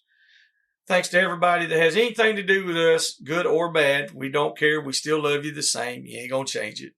And y'all make sure to check out all our social media. Been trying to make sure I post something as much as I can. Nathan's been trying to put more videos and stuff up on YouTube and on our Patreon account. We got it up and going. There's a link in the description. You can join up, and it shows a little more of the real world stuff that we do. We've got some videos, a lot of pictures and stuff. We're still adding to it every day, and it's a monthly subscription deal.